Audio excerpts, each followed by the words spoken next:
Yeah, bro. Get that world Bro, my television first title. wrestling belt, if I ever decide to collect one, I want the old Ring of Honor title, the one Adam Cole, Jay Briscoe held. Like, I want that one. The one Cody Look at this first piece of held. shit I have. I like that better than the new one. Whoa. I didn't know they That is made. better than the Damn. Well, UFC title, yeah, that old UFC title is fire. Yeah, this is tough. That's crazy. All right, what's going on, chat? I realized I didn't have the channel connected to my thing. That's my fault, y'all. My fault, y'all. So we have so many people in the chat. Just had to fix that for everybody. Should be good now. We should be good now. So today we're going to be doing some TNA talk, past and present conversations that we're going to be having about TNA wrestling to kind of switch things up on the pod. Shout out to G, Nate, Jade, and Mo. Well, not Mo because we don't like him. So everybody but Mo. Yeah, we don't like Mo. Everybody but Mo. Shout out to them for not being here today. You know what I'm saying? They got things Shout going out to on. Mo. We got some guests on here who I'll let introduce themselves, plug in their socials. Two guys who've been on the channel before, but make sure you guys show them some love. Check out their platforms. We'll start with Loft, and then we'll let Sebastian go after. All right, what's up with y'all? Life Not Famous, you know what I'm saying? I love TNA talk. TNA was my first love before WWE, you know, so hopefully it's a great conversation. Some great content creators here, and yeah, man, we out here. All right, man. What's up? This is my third time on here now. 2 in a row, actually. My name is James Weezer, or James. Friend of the show, I guess. I got my own channel. I need to upload a TMNT review. I'm on TikTok. I review wrestling stuff and movie stuff. So if you like wrestling movies and sometimes hip hop, come to my channel and my TikTok. And yeah, I got Instagram, James_Weezer24. So yeah. All right. Before we start, Mm. started this new thing last week that we're going to dive into. This is just TNA related, so everybody knows. This is called One Word Wrestler. So I'm going to name some people who have wrestled in TNA. You're just going to name one word to describe what you think they meant to TNA. So I'll throw out a name. And you don't have to name one word. If there's some type of word you want to use to put into it, like, super impactful or whatever the case may be, you can plug that in there. But these are all just people who have been in TNA. I'm going to name some names, and you just tell me what that person meant. You can say overrated, underrated, too. If you felt like that person didn't really add, contribute, you ain't got to hold back. So be as honest as you want to be. Yeah. So we'll go in order. We'll start with Loft and James and Lewis. So we'll go in order. First person I want to name is Kurt Angle. Peak. In terms of TNA, GOAT, probably. Yeah, everybody say people not gonna like what I have to say, but he's the GOAT. All right, that goes into the next one. What about the phenomenal AJ Styles? Go. The franchise. Cornerstone. Cowboy James Storm. Oh. Pick my mic up for this one. Underrated. Underutilized. Underappreciated. That's real. That's real. Under fucking appreciated. Underpushed. What else? What underappreciated? Underpushed. Underutilized. What else? Disrespected. A bunch of Disrespected. How the fuck you beat Crimson, take away his undefeated streak, and you don't beat Bobby Roode at Nashville? We'll get to that. You know what? We'll get to that. Next person. What about Abyss? Oh,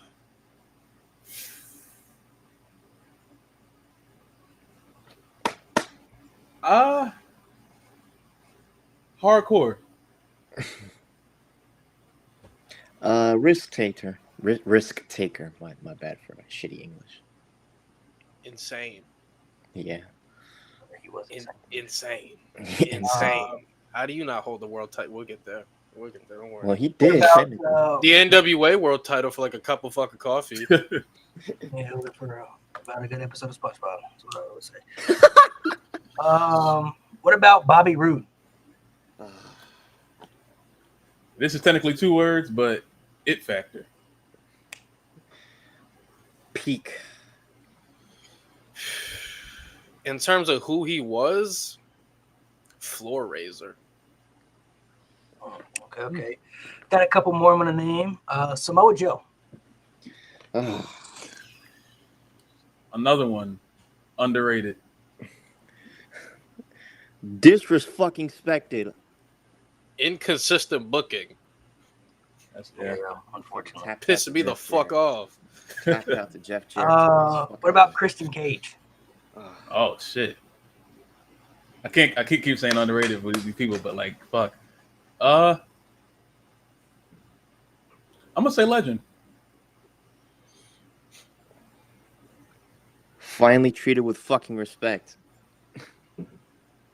What can I say about Christian? This is my guy, you know what I'm saying? What can I say? Oh no. I'll finally say main eventer. Trailblazer, yeah, DJ. Trailblazer. That's a good one. What about Moose?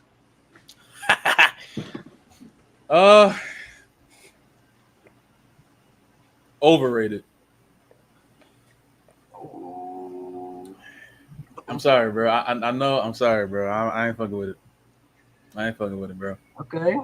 That's the first overrated we got. Can't do it. Flag bearer. I can't do it, bro. I'm sorry, bro. We come on now. We boys, but I'm sorry. I can't do it. Mount Rushmore. Mount Rushmore? Of what? Of total non-stop. You forget, bro. I've been here through them dark days. Most of y'all just got back. I've been here when Moose was here. I've been here. Trust me. That's fair. I've been Moose versus Lashley, bro. Bro, I've been there when they was wrestling in high school gyms, man. Or I was in there. I was in there when they had Bound for Glory in India when they couldn't go to other place. I was there. Oh shit! Shout out Rinka King. I got a couple more. What about Josh Alexander?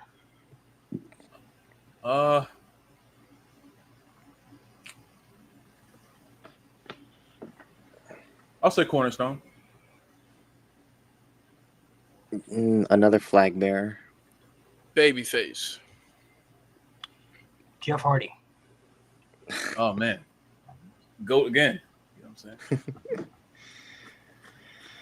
I'm saying?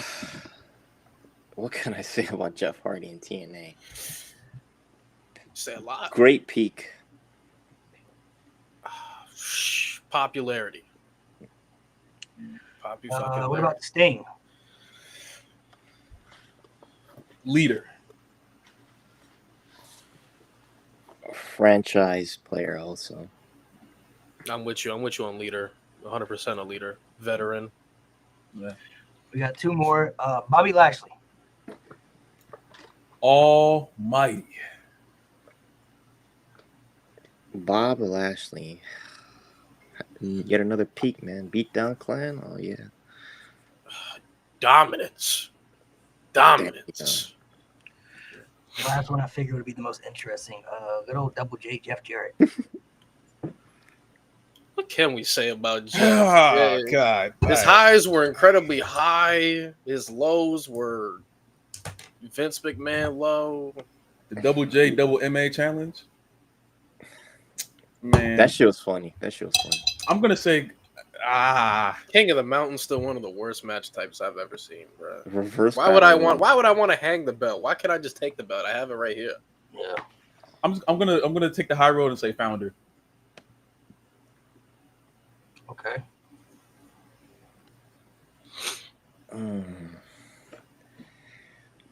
Good in small doses.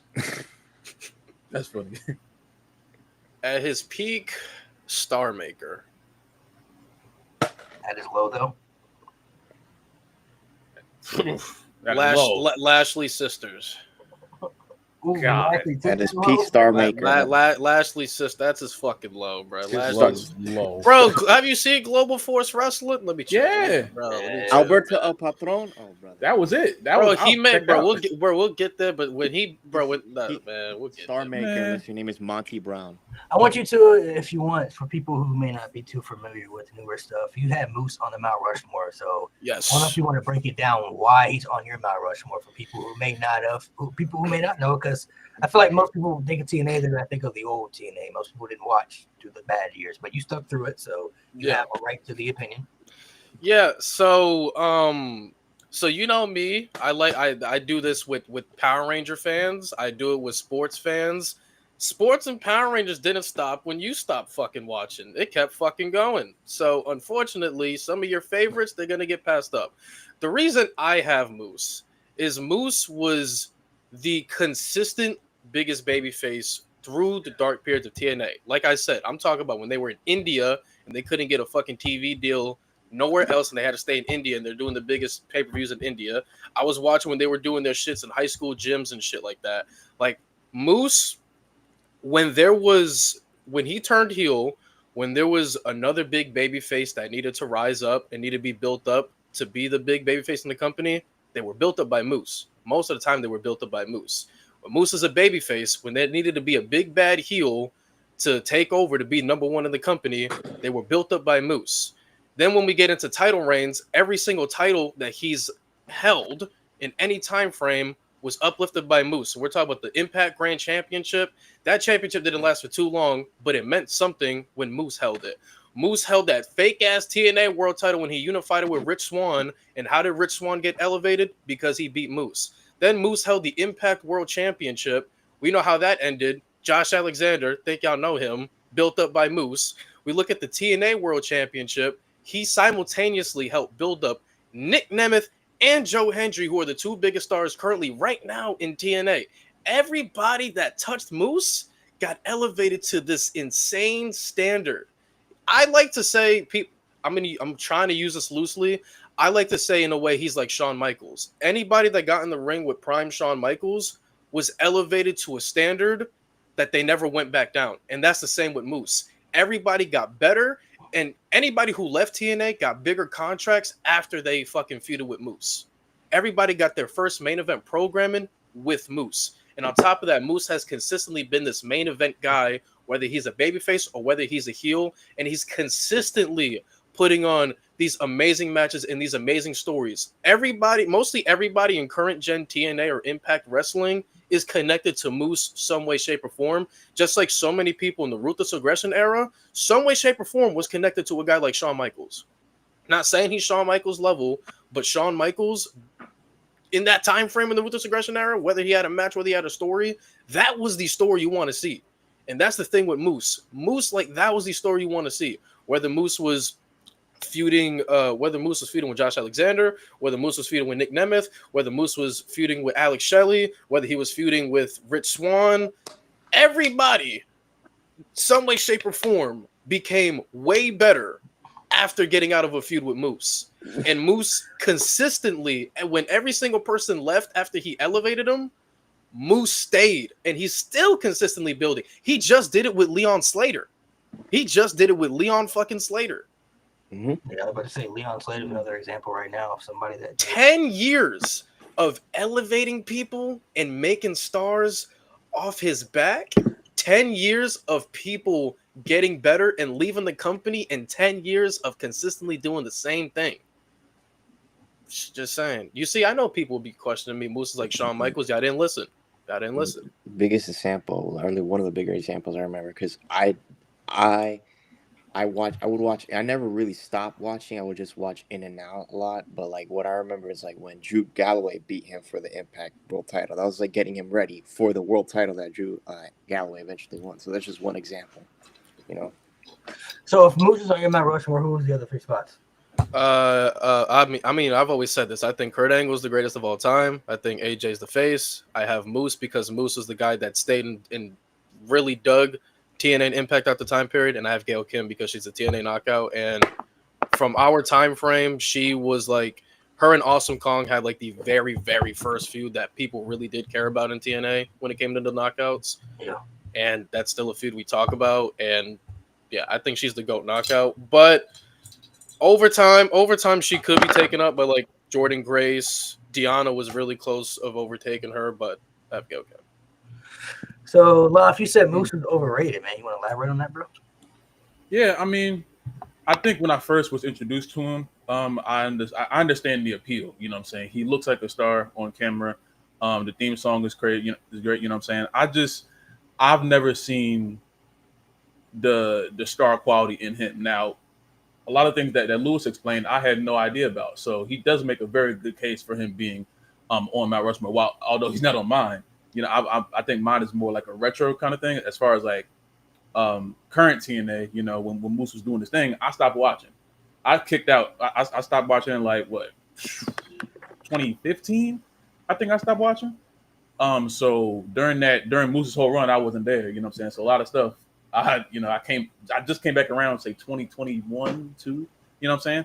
But I tried to stay up to date with what was going on. But no, I don't see Moose on the level as other people that I have on my Mount Rushmore. Obviously he's done a lot of very good for the company, but he ain't up there with my goats. I'm sorry, it's just I don't see it. It's a different assessment for you. You haven't seen him as much as Lewis has, so there's different context and different views of how. Yeah, I was there when LAX was the face of the company, gang. See, last time I thought LAX was like they were there, but they were nowhere close. Yeah, Santana and Ortiz was the face of the company, man. Like I kept watching through them times, man. So we can go back to the beginning of TNA whenever we first started watching. Who was the first wrestler when you started to watch TNA that caught your attention? Because obviously most of us grew up on WWE, but there's other things outside of WWE that maybe some people didn't know about at that time or we weren't familiar with. So who was somebody that maybe wasn't in the WWE that you saw that just caught your attention? Like, oh, I like this person. This guy named Alan Jones. I don't know if you ever heard of him. He's like this redneck guy. He's from like Gainesville, I think. He does like all these cool flips. I don't know if you ever heard of him. AJ Styles is a good answer. That's the man. You gotta go. Amazing Red, bruh. It's my guy. It's my dream. It's my dream match. Red, on your ass out. It's my dream match. Man. So yeah, the Amazing Red for sure. Okay. For me, it would be Abyss. One of my first matches I watched was Abyss versus AJ Styles. I think it was like Lockdown 2005, and that shit was ridiculous. Abyss had a really cool gimmick with Stevie Richards. I think Abyss was like one of those people like he always got the Kane comparisons because they all had fire and chokeslam. But they're two totally different like characters, but I understand the similarities. But poorly booked. Definitely Abyss. Yeah, for real. But Abyss was out there like putting his body on the line. Crazy, bro. They had this man losing X Division title matches to Brian Kendrick, bro. Man, Kane was kind of like that in WWE too. Like Kane would have a good peak and then he'd just be losing to everybody, bro. Like, everybody. For me, I would say there's two that stick out. Samoa Joe is one of them. He's another one. The Samoa Joe and Kurt Angle feud definitely caught my attention, and then the other one would be Chris Sabin. Those are two that definitely stood out to me. But this is when Chris Sabin was in the X Division though, before he went to the tag team stuff. Paparazzi Productions. When he was doing the X Division stuff, he was somebody that I was like, "Ooh, that guy, he tough. I like him." So, I would say those two for sure. I mean, there's some other ones like LAX, Homicide Hernandez. Somebody mentioned I did like them a lot when they were together. That's somebody that definitely stood out for me when I first started watching. Christopher Daniels, somebody also stood out. I did like him a lot. So there's different varieties of different people.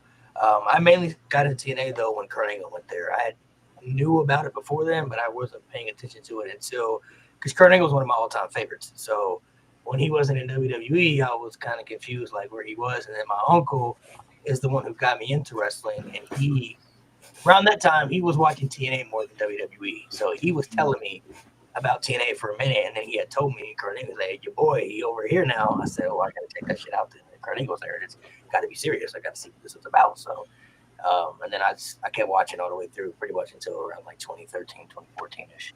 Is when I kind of dabbled out a bit. He said Kurt Angle. He said, "Oh, it's serious. It's serious." I'm like Kurt Angle. Kurt was doing whatever they asked him to do. Now, I respect that. They whatever they wanted Kurt to do, he did it, and he did it well.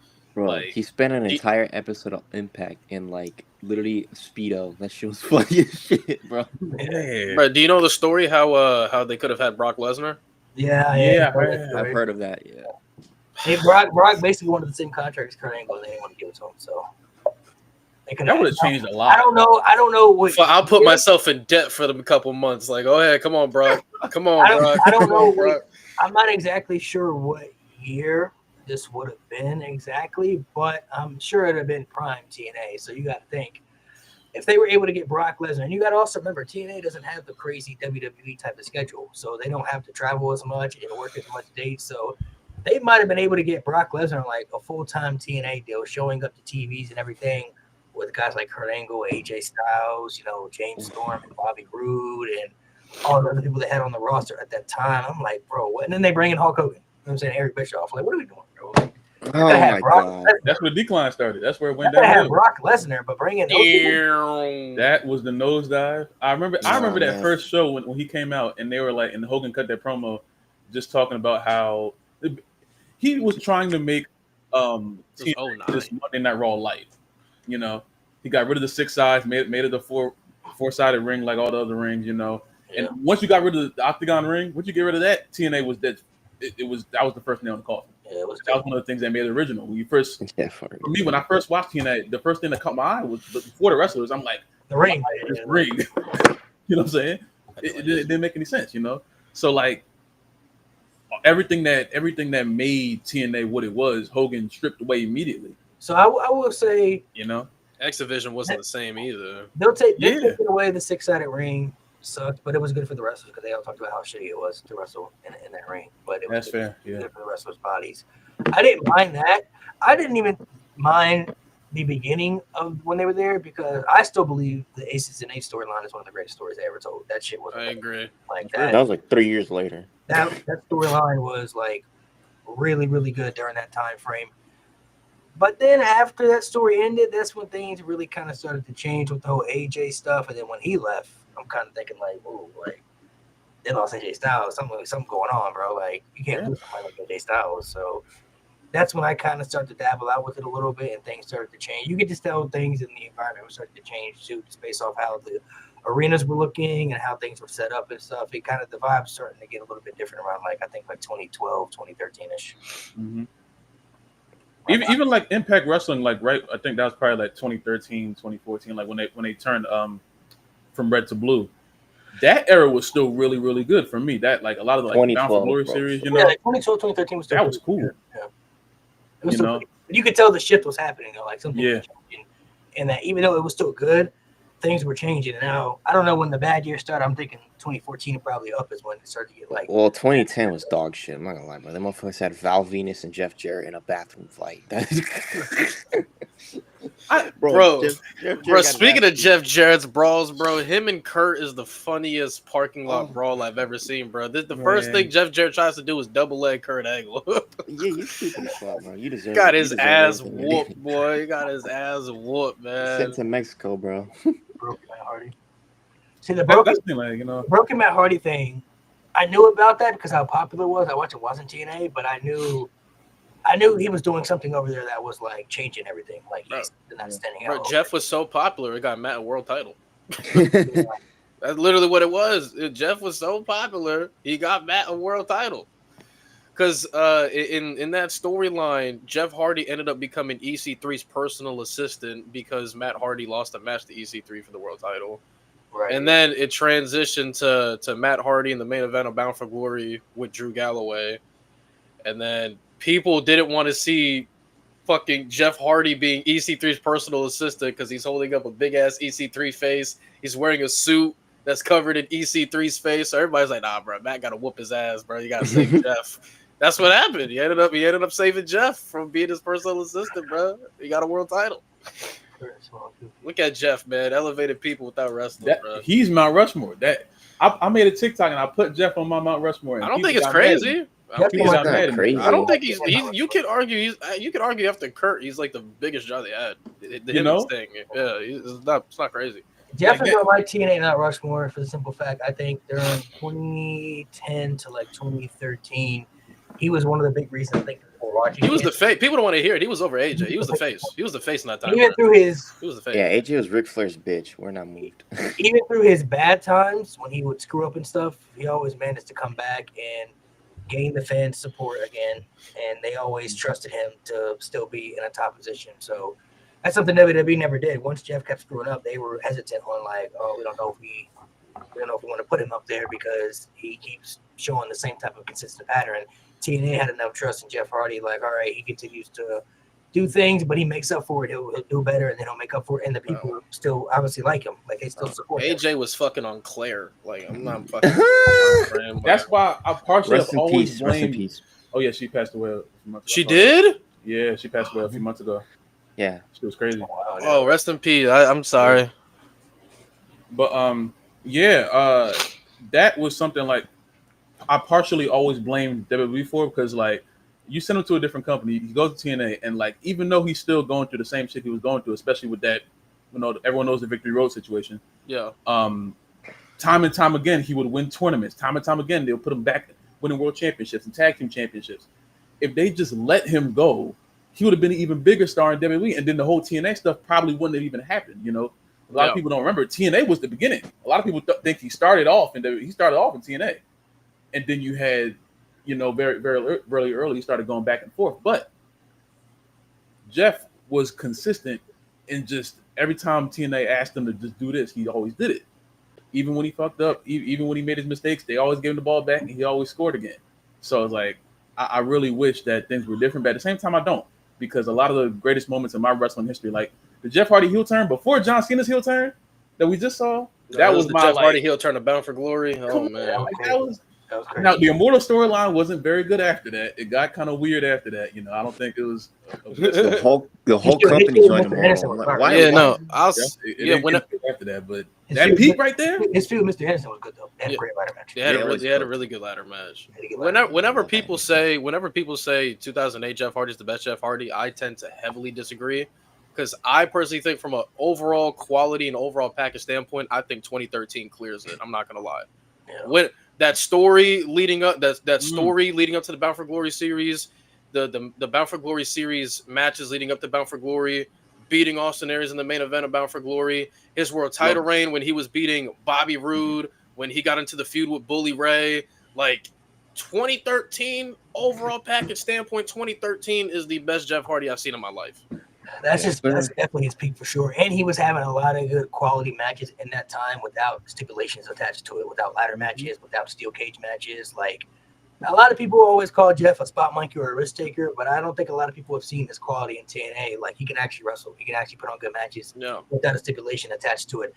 It's just because it's WWE and that's what people are more familiar with. They're going to say that's his biggest peak, so that's what they've seen the most. But 2013 Jeff Hardy is the best version of Jeff we have seen in the wrestling world. He would wrestle in them ugly ass shoes, bro. Y'all remember them ugly ass shoes? Them ugly ass shoes. He wearing baggy ass pants. I can't fault WWE for letting him go, because when you have a star like Jeff Hardy, you want to take a risk on, but when they keep showing the same signs of consistent patterns of messing up, it's hard to trust. It's hard to put your trust in somebody like that when you want to label, like if you're going to label that person the face of the company, that's a big spot to be in. Not everybody gets that title. Not everybody gets that, that salute of being worthy of being the face of the entire organization. That comes with a lot of work schedules and a lot of dedication to it.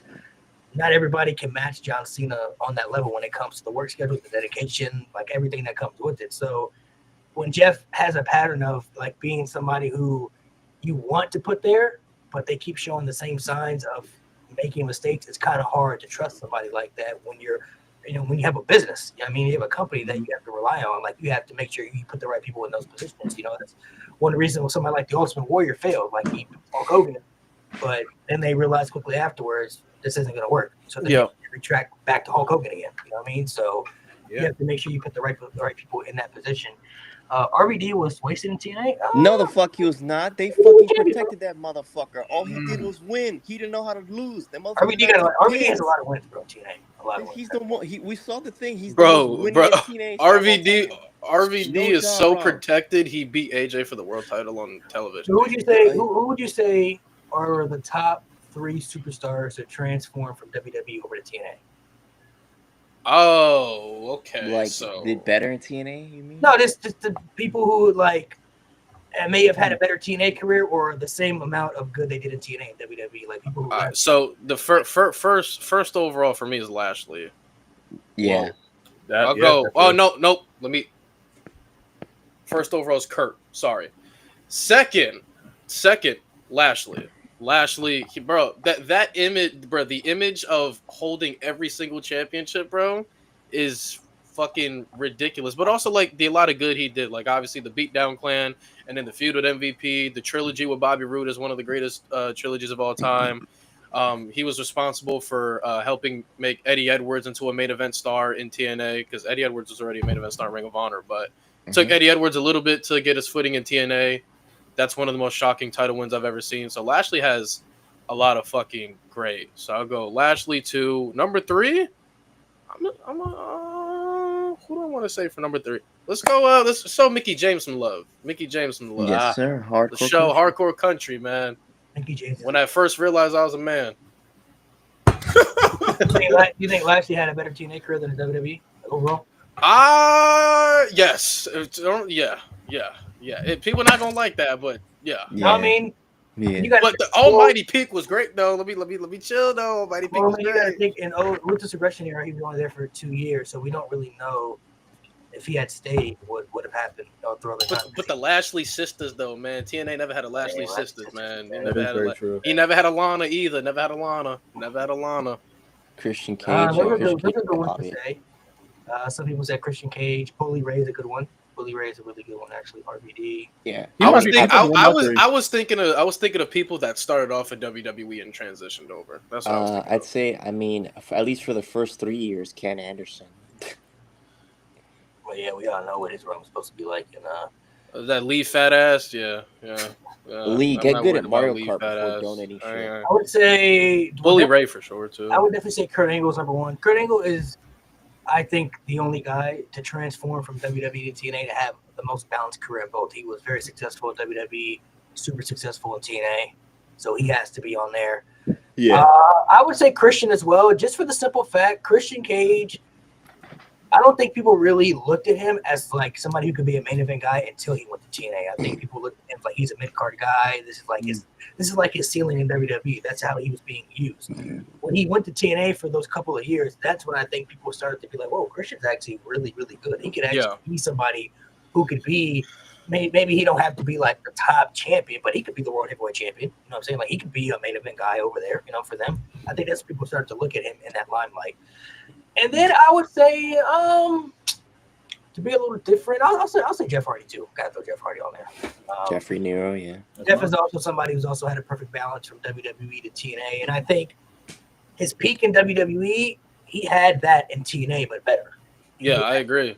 He was actually the face of TNA. He was putting on better matches in TNA. Damn, a lot of people question you about Hardy on the Mount Rushmore. Man, go in my I should show you some of the comments I got. They were, and it's like, I feel like a lot of people, you know, because like that's my 3. It's like Kurt, you know, Jeff, and then I guess you could throw Bobby in there. You know, it's that third one is interchangeable. But like people tried to argue that Jeff point. Cause I feel like a lot of people just see 2008 and they either didn't watch TNA or they have no idea what happened. Like they don't know, like, oh, maybe the heel turn, but they have no idea what he was doing match to match, story to story. They don't know. So I'm gonna be honest. They just say whatever.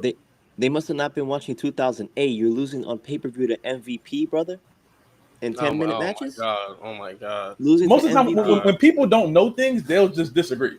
They won't even like think to ask. They'll just say, "Oh, nah." Hardy's biggest win in 2008 was the end of the year, literally.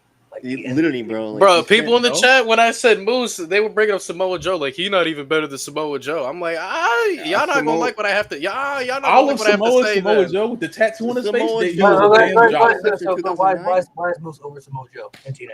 I just think when I look at Samoa Joe, I feel like his peak.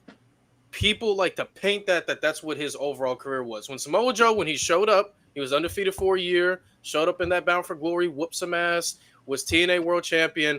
That was peak. Then he was inconsistent for over a decade. He was inconsistent for 12, 13 more years.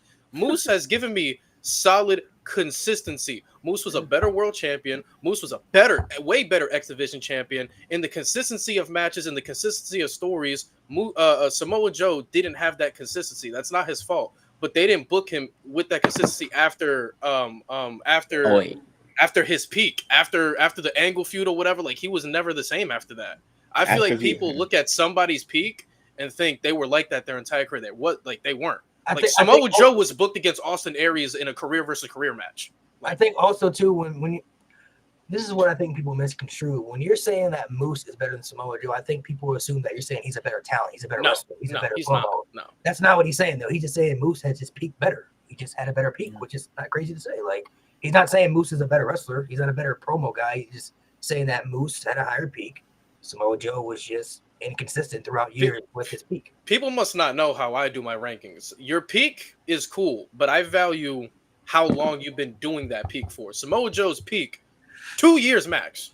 2 years of that level max. Moose at this level, Moose at this level, like when he got to this level, so he turned heel roughly around, I want to say 2018 to all the way to 2025. That's 18, 19, 20, 21, 22, 23, 24, 25. That is 7 years of giving me consistent eliteness of elite matches, elite stories, elite title reigns, elite elevation of titles and people around you. Like that is 7 years compared to two. Yeah. Like Samoa Joe's out here losing a low key in 2013. Like he was getting kidnapped by ninjas. Like getting tapped out by Jeff Jarrett. He was fucking DJ joining said, the if main we're event talking mafia peak, for 05, no 08, reason. Joe is above Moose, but if we're talking career, then I have Moose above Joe. You see, even in 08, like Samoa Joe was losing to Washed Amazing Red on the TV taping. I feel like they never kind of knew what to do with a lot of Samoa Joe. Like they were kind of revamp him. He had a little face paint thing on one point where he was kind of like, an assassin, which is kind of cool. But then it was like, then he joined the main event mafia. Samoa Joe is underutilized in every company he's been to, like except like on the indies. Ring of Honor, NXT, and AEW. Yeah. NXT and Ring of Honor are the only two. Well, I can't say AEW. You see, people. I hate when people do that. He had less competition. Oh my god. I bet you got Jordan as the GOAT, right? Okay. I bet you got Jordan as the GOAT, right? We're talking who had less competition, Moose. Yeah. Who can't control the era that he wrestled. But again, that's objectively not true. He wrestled in an era that had Lashley, that still had James Storm, that had Eddie Edwards, that had Sami Callihan, that had Brian Cage, that had Rich Swann. Like just because you don't like them, don't mean they're not competition. These are all insane. Rich Swann got put in the main event scene immediately because he was cruiserweight champion in WWE. Yeah, like. Bro, if you had a WWE rub, do you know how much harder, especially in that time frame when Impact got their hands on anybody related to WWE, how much harder it would have been for you? Real shit. Nah, think about it. There's a lot of people who like they got grandfathered in. They looked good from their resume over there, and then they're like, all right, let's put the belt on them. It's kind of what AEW started to do. I don't like the eras argument of the competition, bro. Nobody can control what eras they're in, when they're born, when they play basketball, football, whenever they wrestle. Like nobody can control that. You just in the era you're in based off when you were born. So that's not in anybody's control. Like nobody can control if people started getting into WWE. Like the Usos came in 2010, right? They couldn't control the tag team division. Was so ass at that time. Like that's just the time frame they came. They couldn't help that they were dog walking the New Age Outlaws. Then they have control over. Like they don't have control over the eras that they're from. Competition definitely can make you better. Like as far as peak wise, when you're facing better competition, you know what I mean. But like again, that goes to the eras where nobody can control the eras that you're from. You just have to go off based off what you go off. And wrestling is always going to be highs and lows. That's with every company. WWE's had its highs and lows. TNA's had its high and lows. AEW's had its high and lows. Ring of Honor's had its high and lows. New Japan had its high and lows. Like every company you could think of is going to have a crazy peak, a low, a middle ground, another high, another low. Like that happens with every company. Yeah, era talk for wrestling is stupid because I don't see y'all taxing Bruno Sammartino for wrestling in a cage match with Larry Sabisco and shit. I do. Fuck. He if anything, he deserves props for carrying that bum to a good match. Fuck you, Larry Sabisco. You see, they said Jordan's the GOAT, but objectively, his competition is not better than Braun, so I don't want to hear that. You know what I'm saying? Objectively, I got Jordan as the GOAT too, but we not gonna do that. We not gonna do that. Yeah, Eris doesn't make any sense to me. That's why it's funny. Speaking of Larry Sabisco, him versus Raven is a dog shit feud. Oh my god, I wanted to talk to you about something. So, do you remember Jenna versus Sharmell? Oh my god, that paper is I watched that the other day. I was watching like a documentary about something. I watched that the other just to see it, bro. If y'all never seen that match before, just don't watch it. No, you guys. I think everybody gotta watch should. it. You I think gotta everybody. see it. I think everybody gonna should. change It's your so life. bad you got to see it. Is that one of the top 3 worst matches you've ever seen? That's top 1. That's the worst paper. Is it That's the one of the worst worst? pay-per-views. I've never seen worst match. ever. All right, so Ever. in terms of worst, like, what do you mean? Because there's some matches that I just hate. Okay, like Braun there's- Strowman and Roman Reigns inside Hell in a Cell. I hate with my life, bro. Like, okay, as far as worst match, I'm talking about worst match either based off of booking or like there's no good quality in this match. it is probably top 3. Because, like, she won with a lap dance to the face, bro. If someone could give me 2 matches better than that, you got it. But I've never seen a match worse. No, I'd rather watch wrong. Cole and Lawler. I'd rather watch Cole and Lawler. I'd rather watch Cole and Lawler was better. Cole and Lawler was absolutely better. I watched No, I can't say that. Cole and Lawler was like 30 minutes. I can't give you that. Yeah, Cole and Lawler was 30-minute match, bro. But you had Stone Cold there, so look at him. You know what I'm saying? I would say the top 3 worst matches I've ever seen. Number one for me, I don't care what anybody says. It will forever be the Fiend, Seth Rollins, Hell in a Cell. I would never have anything good to say about that match. It's a bad ending. It's a fuck. It would never make sense. You can't. There's nothing. I hate the red lights. I can't see shit. You got the red light. The red lights with the red cage, bro. The match quality wasn't even great, and then the ending. I don't understand the ending. It doesn't make any sense. It'll never. Your red cage era, bro. Hey, I told you though. I know it's a TNA. I told you though.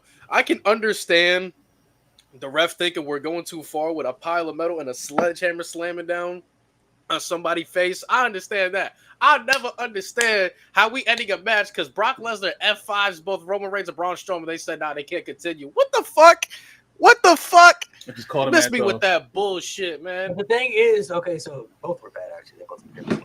Both are trash. But with the sledgehammer and what Seth Rollins did with the sledgehammer, he's allowed to do that. It's Hell in a Cell. Yeah, I'm with you. Did you not see Mick Foley like die in a Hell in a Cell one time? He went through the ring. He got thrown off the cell and then chokeslammed through the cell and literally wrestled 10, 15 more minutes with him. He had a tooth through his nose. I thought I did that, bro. My entire childhood, I thought it was a booger. Not even, and what makes it even crazier, he came back out later that night for the main event. He had to come back out for the main event after he almost died in a match. It's the love of the game. Mick Foley, man. We have to stop Fiend and Seth Rollins because the Fiend Mick Foley and got hit with a sledgehammer. TNA. And then he, at the end, remember when he revived himself and then they had the fake blood and so, oh my god, it was just so.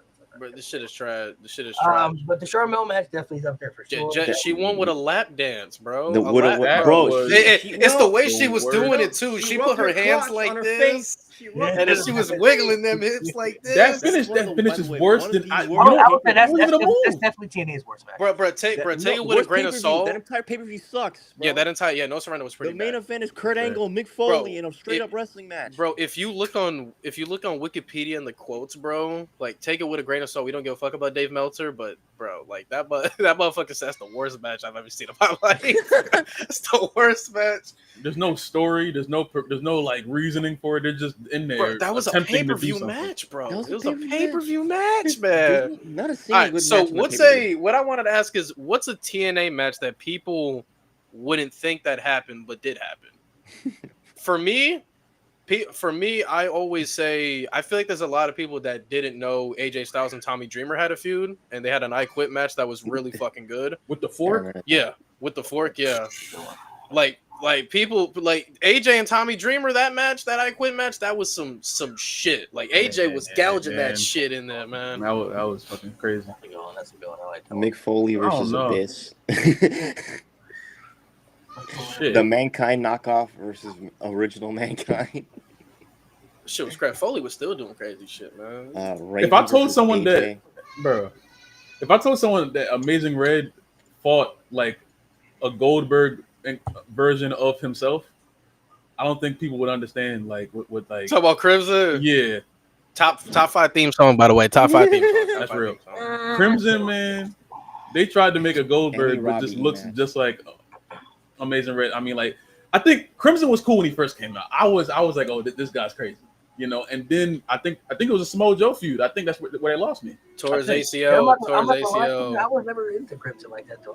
Really? I was a big Crimson fan. His finisher was crazy. You know how he really used to, there were 2 people that I honestly really, really liked TNA that didn't get utilized well. Desmond Wolfe, who's Nigel McGuinness. I did like Desmond Wolfe a lot. And Matt Morgan. bro. I swear I Bro, thought You talk about somebody The with no blueprint. legs. You talk about somebody with no legs, bro. It's Matt Morgan. No bro. I remember the that Batista zero Carbon legs. comparisons. That Carbon- They tried to compare him to Batista when he first came out. I never forgot about that. I never forgot about that. They crazy on that. They crazy on that. They tried it. They tweak it. They tweak it. Bro, They every really time tried Matt it. Morgan was going to get that push, bro, he would always like Bro, tear a I was quad, tear never- an ACL. I'm like, I'll bro, never man, say that, it gets to a point, bro. We got to stop. Oh Carbon my footprint- god. Carbon footprint better than the broken. He was Carbon tag team footprint champion was- with Crimson, I think. Wasn't For a it little bit. Crimson and then Hernandez beat his ass? Like, Yeah. I'm going to try to push Hernandez, and I was with it. Hernandez was that dude. I'm they tried to surprised push he him for had a big little bit. super mechs never being champ. That's like still He was crazy. close a few times. Who's somebody in TNA that you didn't like?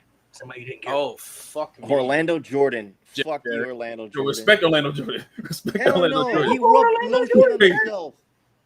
Fuck out of here. Orlando I mean, Jordan. Oh, Rob Terry. He was also. crazy. Fuck Rob that I Terry. didn't care for. I would say Oh. for me, somebody that I probably never really cared for. I'm not gonna lie to you, bro. It might be Crimson. I'm not gonna Bro, lie. you tripping, Oh my man. God. Come You on, got dog. the Crimson tape, I bro. was like, he cool. He there. You know, he's there. Rob Terry, bro. Who Trash. didn't? Big Robbie T?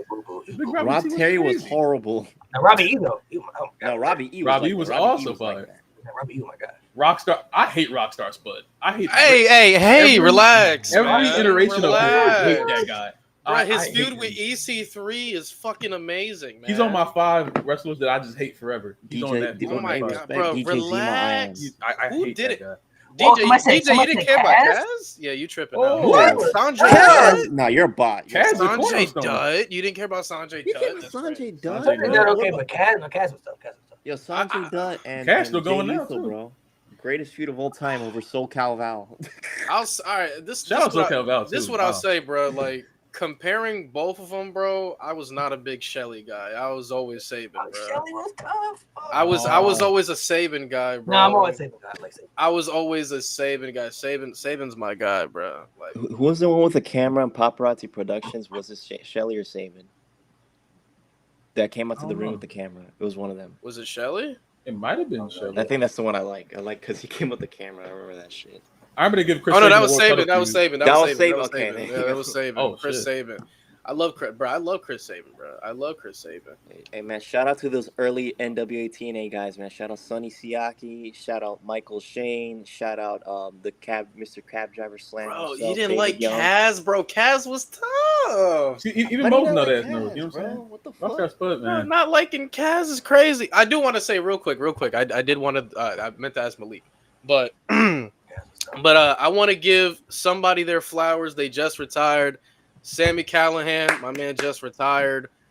He's calling an end to a 20-year career. If you guys don't know, because again, some of y'all stopped watching, but TNA didn't stop. If you guys don't know, Sami Callihan was insanely crucial. Like he was insanely instrumental to the current success of TNA we have today. The way how I talk about Moose, the way I talk about Josh Alexander, the way I talk about Eddie Edwards, he is absolutely in that. Like he's in that circle. He's in that core circle. When we talk about feuds in a very dark time period, like Sami Callihan came into TNA in a very, very, very bad time period, and he made an immediate impact. Like I said, LAX was the faces of the companies with the tag team championships. Like they were booked in the main event scene like crazy. Sami Callihan comes in with Dave Christ and Jake Chris, OVE, Ohio versus everything. That kicked off one of the greatest tag team feuds I've ever seen in Impact history. That doesn't get the fucking shot and adrenaline in there without Sami Callihan. Then when we look at Eddie Edwards leveled up even further in TNA because of the feud with Sami Callihan. That accidental baseball bat spot, they turned that into an angle, and it turned into a crazy-ass blood feud. Then we look at Sami Callihan elevating himself to become an Impact World Champion. He beat Brian Cage in a steel cage.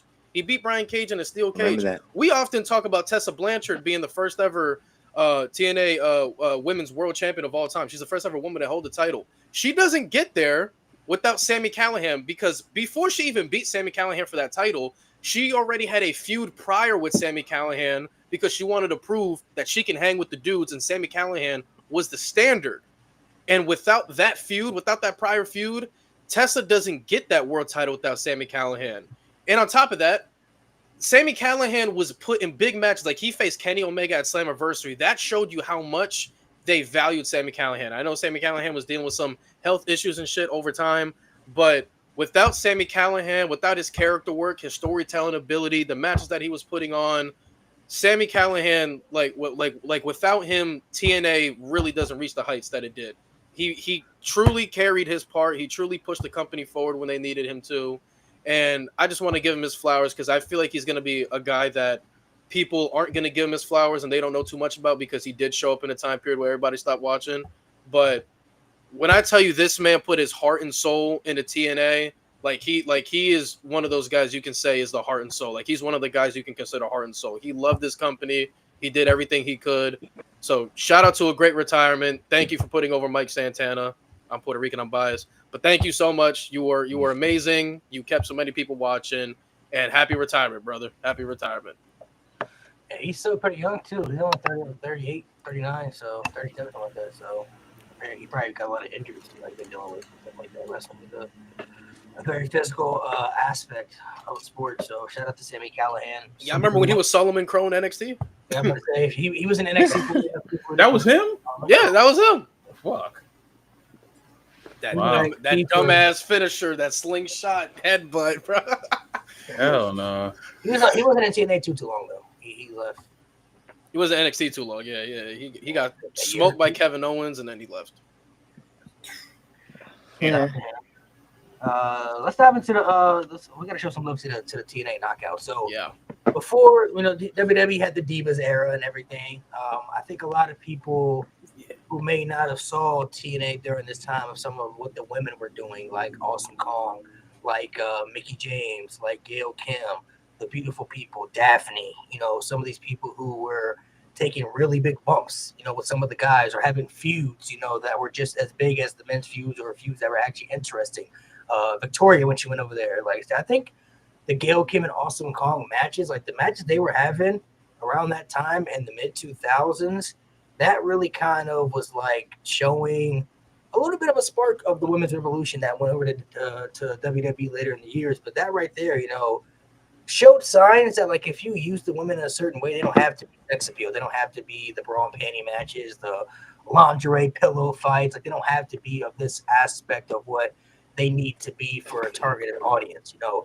They can put on some banger matches, some even better than the men. They could have some good stories, some even better than the men if they were used that way. So the TNA Knockouts division, I feel like, was kind of really a big spark to the catalyst of what the women's revolution started to be. Yeah. Once the NXT Black and Gold era happened.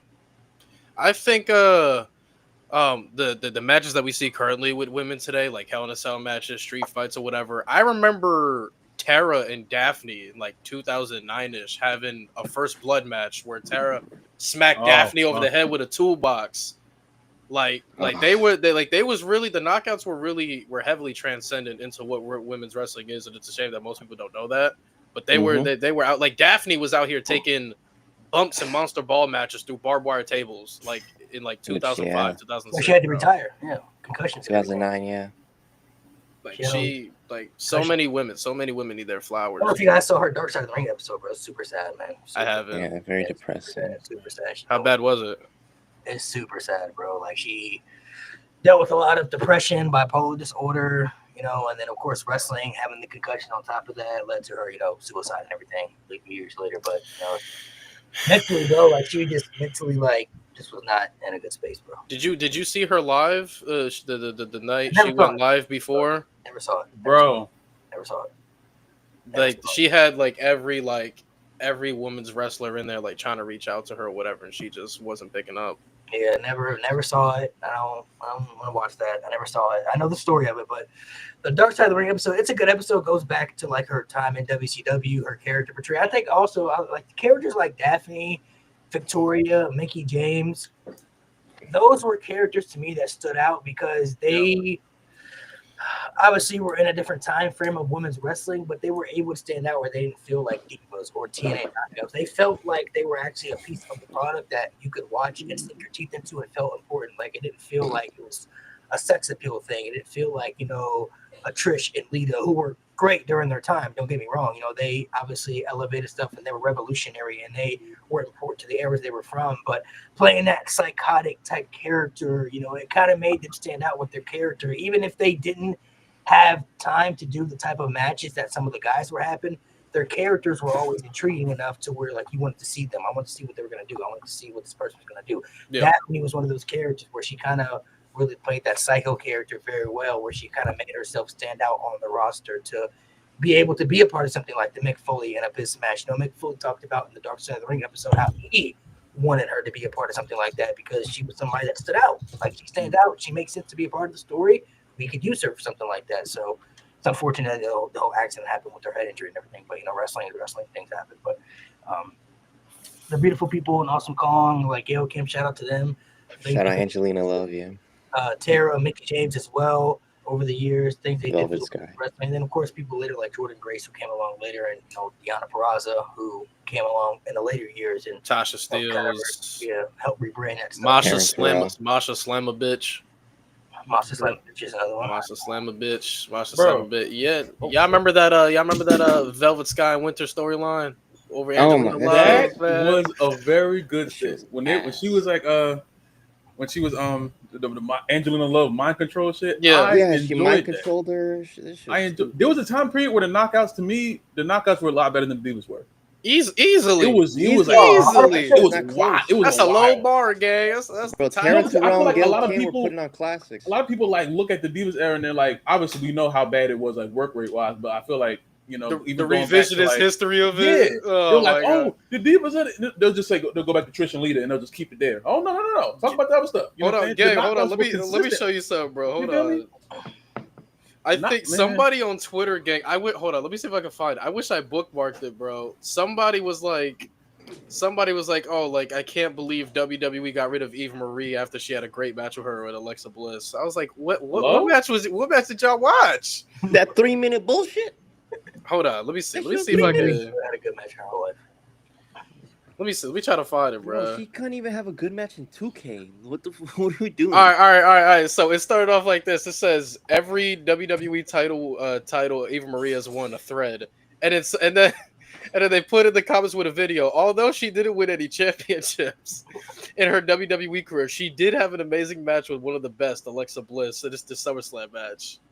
Hell She was no. ass. Bro, they Hey, be was using she that had pink word. hair? When Eva had pink hair, Yeah. It was 20, 3 21. minutes.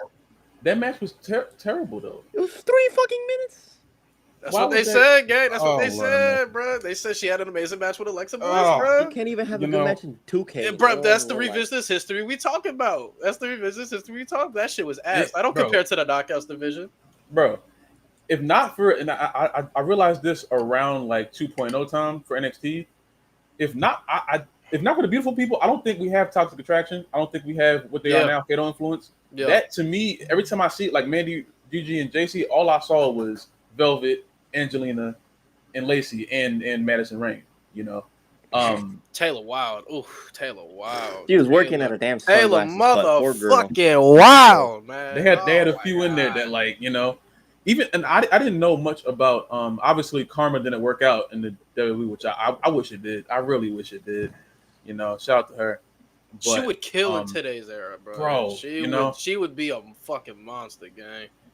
and like, that's Awesome Kong was like that Awesome Kong and Gail Kim shit. That's one of those feuds that like you have to put up there. You know, every time top 10 like women's feuds, just off of wrestling alone. You know what I'm saying? And even Gail Kim was like, she was always someone who was really, really good in the Divas era, but she never got the opportunity because they always prioritized other people, like, you know, and other people we love. You know, we love Kelly, we, you know, Maurice and Mickey, all the people that were there at that time. But Gail Kim was like really showing how much better she was than all of them. And she I wrestled There's a lot of 3-minute people- matches. I there's a feel lot like of people the back in Divas that era was a lot more girly, while the Knockouts, they were in the trenches. Like, Yeah, they was scrapping in that shit, boy. They were having mixed tag team matches. I think it was like Daphne and Abyss versus like somebody. I watched it a few months Gang, ago. the Knockouts Dr. division was so Stevie. impactful. We had Eric Young be tag champs with ODB. The Knockouts. Yo, Knockouts shout out tag- ODB was crazy. Oh Yeah. my god. Yo, ODB didn't give a fuck, yo. Where's Shit ODB came- at? I ain't Coming see out ODB with in the I don't know how liquor, long. bro. Man, Her dress would always be up every match, always pulling that shit down. ODB was crazy, bro. bro. Shout out ODB, bro. Hey ODB man, was tough, bro. shout out ODB. legend Lacey Von Erich, bro. I Fucking will say legend. though, the I original love her. Knockouts title is beautiful. That white strap with that Yeah. design that's one of the most beautiful titles I've seen for a woman. You know what I hate, bro? I hated this the same way I hated like the way certain like let me say a way to say this. Madison Rain had a gimmick where she had like a loaded glove every week. You talk about she was being the Used to princess. hate that shit. That's like I hate when obviously heels they cheat to win, but some shit is like egregious. I hated that loaded glove shit. That was like You see, your reason for hating Madison Rain, bro. I have a different reason, bro. I always knew I had to turn the TV turn the TV down whenever I see a Madison Rain match because the way she would scream, dog. What like if you would have heard it outside the crib, you would probably call 911 on me. The way she would scream, you would probably call the cops on me. Like who's in here? Like not gang. It's just Madison Rain just getting Irish whipped. Like she would scream like crazy. she had to show the move. Like She had to went sell to the the movie, yeah. said, bro, what the fuck going on? She went to the Mike Sharp School of Wrestling. Who's you guys' top Scream, 3 TNA stuff. knockouts all time? Velvet Sky. No, I'm playing. Yeah, cook. Lacey Von Erich. Oh shit. All right, so top 3, legit top 3. Obviously, I got Gail Kim, and not gonna lie, I think the other 2 got to be Jordan and Deanna for me. Jordan and Deanna. Now, if we talk about best looking, different, but that'd probably be my top 3 knockouts for sure. No, I don't want to discredit Mickey James and Yeah, we gotta Tara get rid of one either. now. Yeah, I got. Yeah, no, but like I said, that would be my top 3 no. though. Gail, Jordan, and Deanna for sure. I got Mickey Velvet and Jordan. It's lit. I got Mickey Velvet and Jordan. I wasn't a big Mickey Deanna Velvet, Purrazzo, Jordan? Okay. but Deanna Purrazzo, I didn't. I kind of see. I tried to see what they were doing once she showed up in AEW, and like I tried to watch what she was doing back then. Very good. I just can't really gravitate to her. Yeah. Nothing against her, you know what I'm saying? But I would say those 3, yeah. I would say for me, mine would be a little bit different too. I'm gonna say Jordan. I'm gonna say Mickey. And I'm gonna say Awesome Kong for me. She was somebody that stood out to me, bro. I put her on there because like when I saw her for the first time, I'm like, nah, she's different. She's like, scary, gang. Yeah. That's who I think. That's who I think. Old girl and LFG remind me of. Like she reminds me of like a modern Awesome Kong because like Who, we Bailey? don't. Yeah. Like we don't see like. I don't want to be rude, Chad. I'm rude, but I don't want to be. But we don't usually see like women with like insane like Jay Cargill physique. I want to say that Jay Cargill physique that like really dominate like that. We usually don't see that. And like she really had an opposing threat. She looked like an opposing threat. Like she could beat some of these move. guys. Yeah, like she could beat some of these guys, yo. She could have had some matches with some of the guys back then, like like China was, and I would have believed like Yeah. Mhm. Bro, she went in there with Rey Mysterio. I believe she gonna whoop that ass. I wanted her to when she had their. I wanted her to show up so bad. When she had that Rumble appearance, I wanted Karma to be so good, bro. I was so they were about to do a Bella Twins feud, and I hated the Bella Twins at that point. She was pregnant. Oh man, thank God. Oh, Pregnancy saved God. us. Pregnancy saved us. No, I think she stopped because unfortunately she had a miscarriage, so she stopped, and like that was it. That was the last I heard of her. So it was another really unfortunate story about her, you know. Fuck, dude. It's just that's fucking trash. that was the last I heard of her, and I don't know if she wrestles now, but that shit. No, she No, went she's back retired. to TNA. She retired. But she would kill. Like imagine like Awesome Kong and like the Mae Young Classic. Like boy, the amount of matches she would have, yo. Like she was always another good one. That's like great with working with smaller people. Like she knows how to work with smaller people. Go ahead, Sebastian. What you got? My top 3 for knockouts would probably be Gail, Jordan Grace, and then also Awesome Kong. That's probably she did a lot. She's very influential, and shout out to her. She punched Bubba the Love Sponge in the face for real. So shout out to her. All right, now we gotta talk about the TNA crush, bro. Who's everybody's number 1, bro? Oh Velvet shit! Sky. Who is my Velvet Sky for you? I ain't gonna lie, Velvet. Brooke Tessmaker was mine, bro. She was. Oh, Brooke, Miss Tessmacher. She was different. Another one that turned me into a man. Me and my wife, Christy Hemme, have like a couple kids. We got like 5 kids. Me and my wife, Christy Hemme. That's a great pull. I heard that name in so long. That's a great pull. Holy fuck! Great. Who don't? Tessmacher, bro. Who is mine, dog? When she was with Bully Ray, that was crazy. I was How did jealous. Bully Ray crack that, bro? Dang, dummy, who is mine, boy? Who is mine? Elvis Scott, a really good one too, though. I ain't gonna lie, bro. Back then, gang.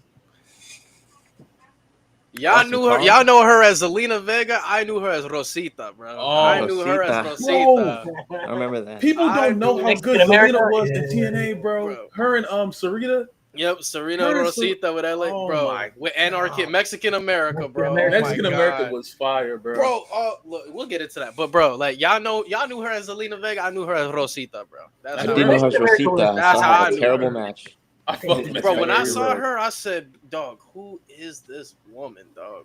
I couldn't get into them strictly because of LAX before. I feel like they're trying to make them another LAX. I'm like, bro, this ain't working for me, bro. It's not the same, bro. Bro, They kinda were. Anarchia's voice pissed me off. Esse. Anarchy. That was my guy. I don't Anarchia know was why- funny as fuck though. Angelina Love, Taylor Wilde. Dog, they had a story with Ink, bro, that I feel like Ink should have Bro. fucking won. Cause they took out Ink, they took out Jesse Neal. That's why Ink was off of TV. And then they come back, they beat down Mexican America at a tattoo shop. That's where they came back. And then they beat down Mexican America at a tattoo shop. Then they gave Shannon Moore and Jesse Neal gave Anarchia a tattoo off screen. And we never, ever got a payoff of what the tattoo was. They had a match at Bound for Glory, which I feel like they should have won. And that's where they should have unveiled the tattoo. They lost that match and they never recovered. But, bro, I wanted to see the tattoo. I wanted it because they made it an angle that, like, it was so embarrassing. Like, they made Anarchia wear these, like, big-ass pants so it don't show. Mhm. And I'm like, bro, what did y'all tattoo on this man? And they never showed the tattoo. So who was everybody's first overall crush in wrestling? Like your first AJ Lee. time you laid eyes on somebody, he was like, yeah. I was AJ Lee. like, this woman named You're- Kelly you're Kelly. too? One at a time, so Love, who'd you say? AJ Lee. Understandable. That was. Yours I hate is who? CM Punk. I hate him. Me and my other wife, Kelly. We also had a kid recently. Kelly was really good for her time, so I feel like a lot of people don't give her. And credit. look, I bro, think she was really good. the only main reason people from my era was watching ECW was because of the expose, bro. Actually, yeah, Kelly expose, yeah. Oh God. For me, it was these two girls named Nikki and Bree. I don't know if y'all ever heard of them. The Bella Twins. Bro, listen, when I saw that hip movement again, turned me into a man. My answer is still always my answer is always different. She Was it Joy not in- Giovanni? She was not in WWE for a long time. Ah. She was only in WWE for a couple of months. It didn't last long, but I never forget seeing her for the first time. Joy Giovanni, bro. She was, oh my gosh, bro. First time I ever felt love in my life. I was like, I think I'm in love with this girl because she was in that Christy thing with Hemme, I love you. Divas. It was the Diva search. Listen, No Way Out 2005.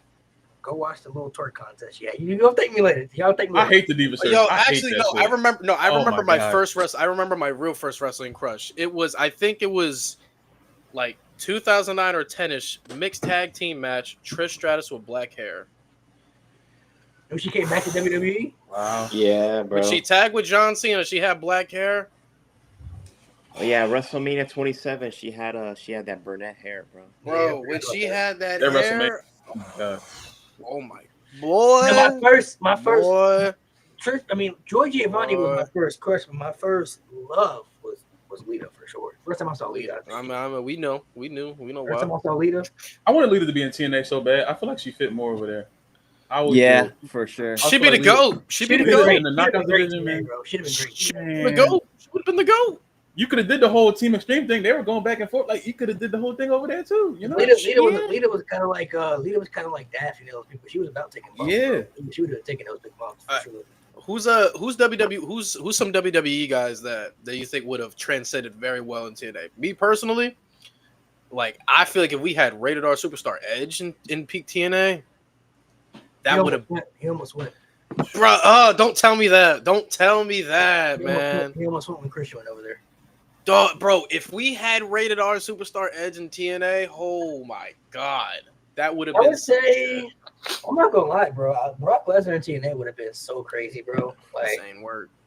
if he had went in 2009, who was at the roster? That was Lashley still there at the time. I think they might still had Lashley.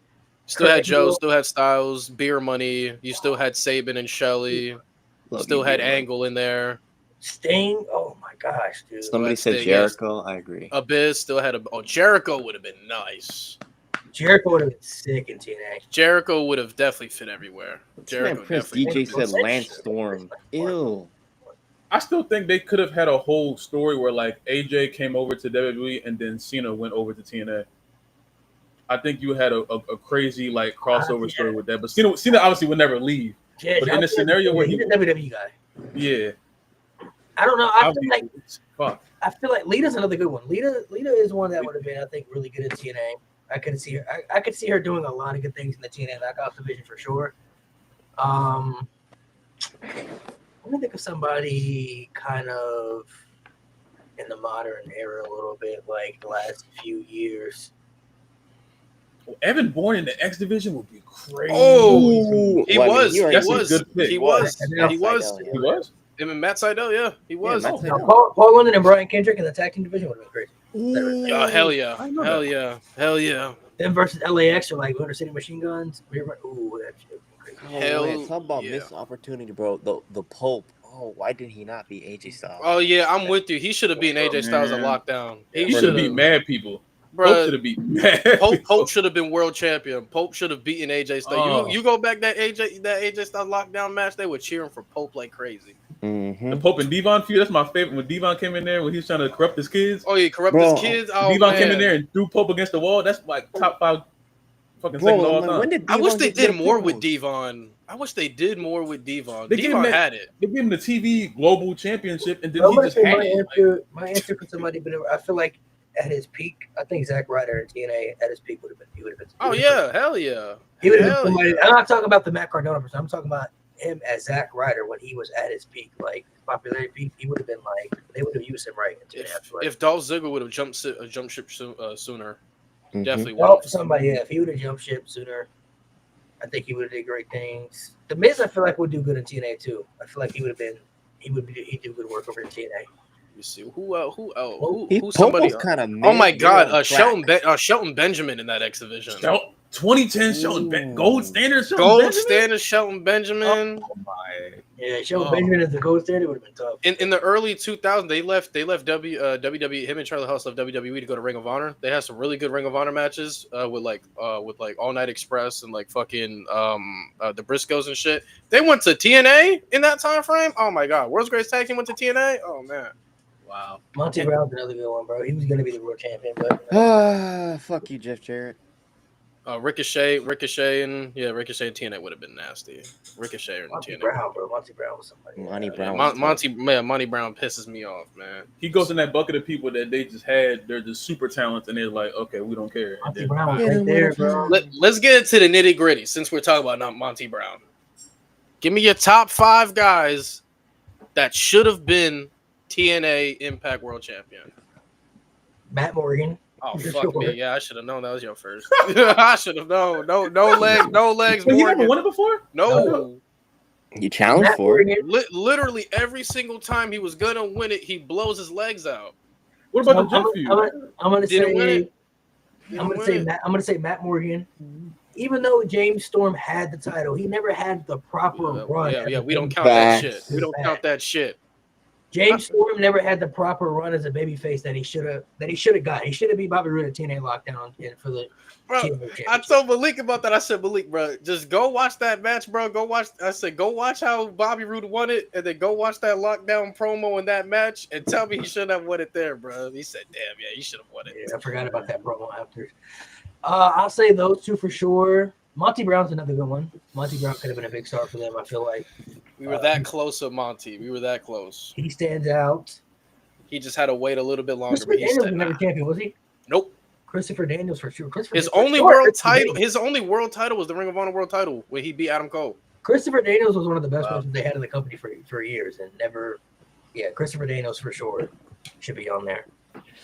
And then last one, let's see, it'll be a little bit different. Abyss never had that. He never had it either, right? Abyss. Only the NWA, not the TNA. Come Yeah. on, bro. He couldn't give my guy Abyss one world championship, right? Not one. Can't have him. Come on, bro. In like 2006, 7, yeah, definitely Yeah, he could have been in. champion. I'll say those 5. I don't know. I think Amazing Red always was someone who I felt like could have transcended from the X division. and obviously, like when Austin Aries, obviously this is later on. And Austin Aries is obviously he was world champion, but he was a crazy guy too. But Yeah. One of my favorites as well all time. But the whole option C thing that he unveiled in like what was that 2012, I think. Yeah. Amazing Red would have done great if that whole option C thing was around back in the Prime exhibition. Amazing Red cashing in like to fight Kurt Angle or something like that. Amazing Red, I always felt like could have been the face of that company. He's one.